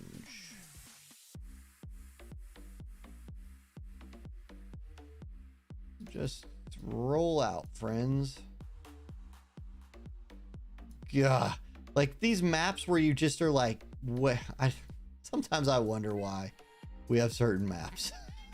Like, why?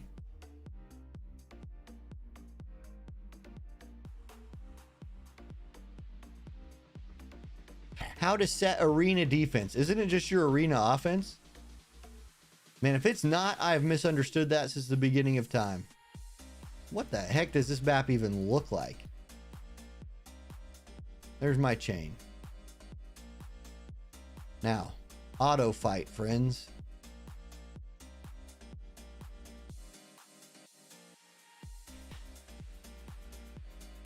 Well, turn bar, I think what we do is we look at that next time. I'm open to the idea, but I think what I would like to do, instead of a double ban phase to start off. So here's my thought. And we can talk about it in the Discord if you want to. I think it would be a good idea if we add another phase of bans. You do bans, 1 snake of picks, bans, the second snake of picks. I hope so, Vagrant. I have the first 2 versions of the art book. I think they sell them. Like, I guarantee you that's what they look at.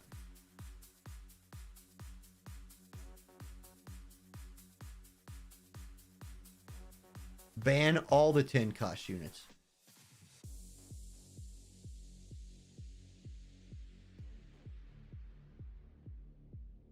Nah, we're not going to ban all 100 cost units this time.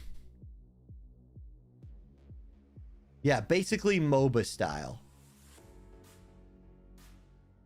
I'll think about that. I'll sleep on that.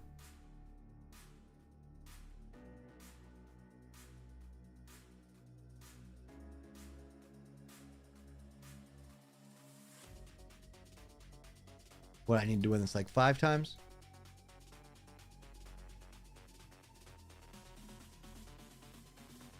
I feel like there will be, I don't know, man. Like Helena, young Helena definitely getting banned. Then I think some of the better, newer units, yeah, your Halloween Lucios of the world probably catch a ban. Some strike units will probably catch a ban.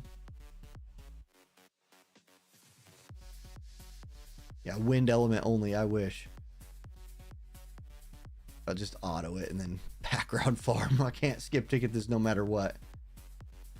Yeah, the double ban phase with the round of picks in between. I think that's cool. It lets people snipe ban a little bit more. Like the first round of banning is just OP stuff you don't want to deal with. The second round of banning is like, I see Turnbar's got these 2 units. He ain't getting this one.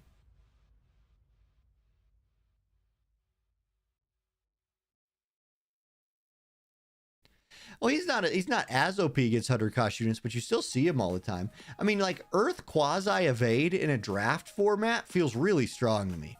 Because if let's say Bradley doesn't get banned, right? Okay, you pick Bradley, then you pick any number of Earth units that are like sort of evade.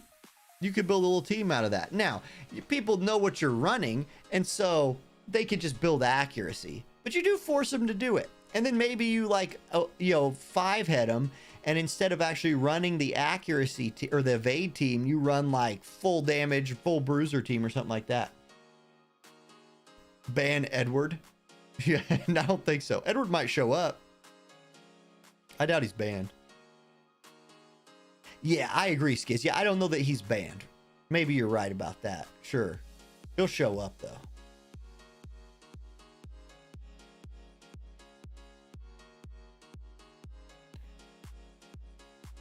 Oh.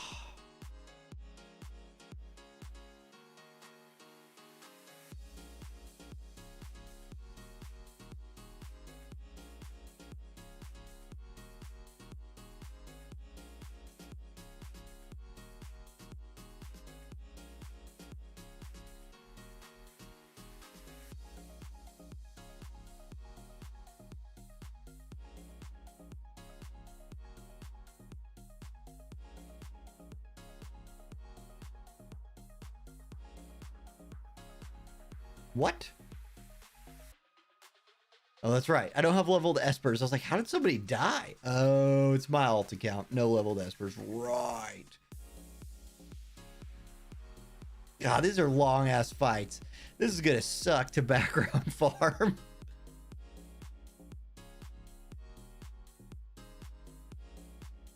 If I even win. Like, what is happening here, friends? Oh, Ildira pieced out. That's what's happening. Ildira decided not to participate in the main fight. That's good. Thanks, Ildira. You should definitely run away right here. Leave Mont by himself. Leave him alone. There you go. Way to snipe that unit that Shadowlings could have just shot once. Awesome. Oh, now Shadowling's gonna die? Not yet. I call King Elda Mont all the time. Don't heal. Dang. Oh, reflex? Yep. Oh good, he doesn't heal. Here's a heal. Yep. Oh, we're chaining. We're gonna get that mission done at least. Cast time about to wreck me? Nope, she goes with the insta cast. Okay. Get him, Elda. Yeah, he's half Mott. That's true.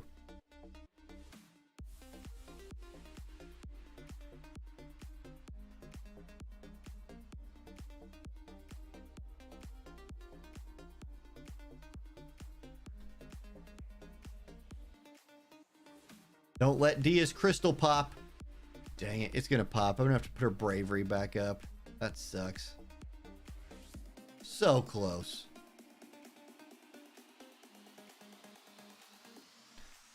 By that much. Okay, now we background farm it.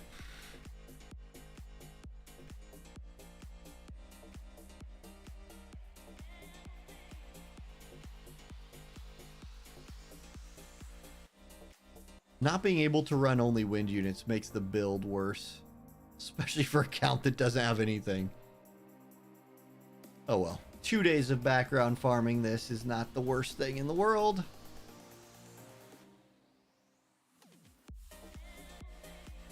Can I... I feel like as strong as he is, let's give him Odin and he carries this real hard. I think that's probably the play. Give Lynx any other thing. Chocobo. Okay. Oh, I didn't hit background. No, we're dodging. My team picked Teemo. I'm dodging.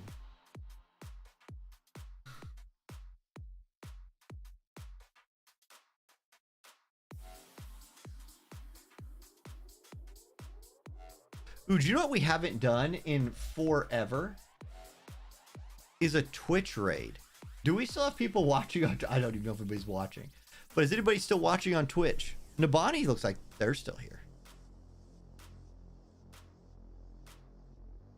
Because we could definitely raid a Final Fantasy VII streamer tonight.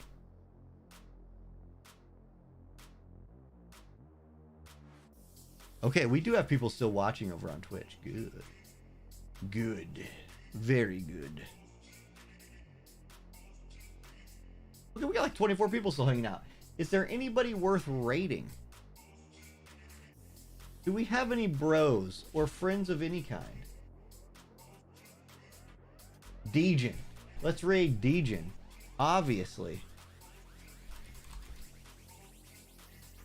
Okay, Twitch viewers. Enjoy yourself some Dejin TP. Everybody else? Well, YouTube people, we're going to hit this background repeat button and then go to bed. Twitch people, peace. Everybody else, thank you guys. You guys are awesome.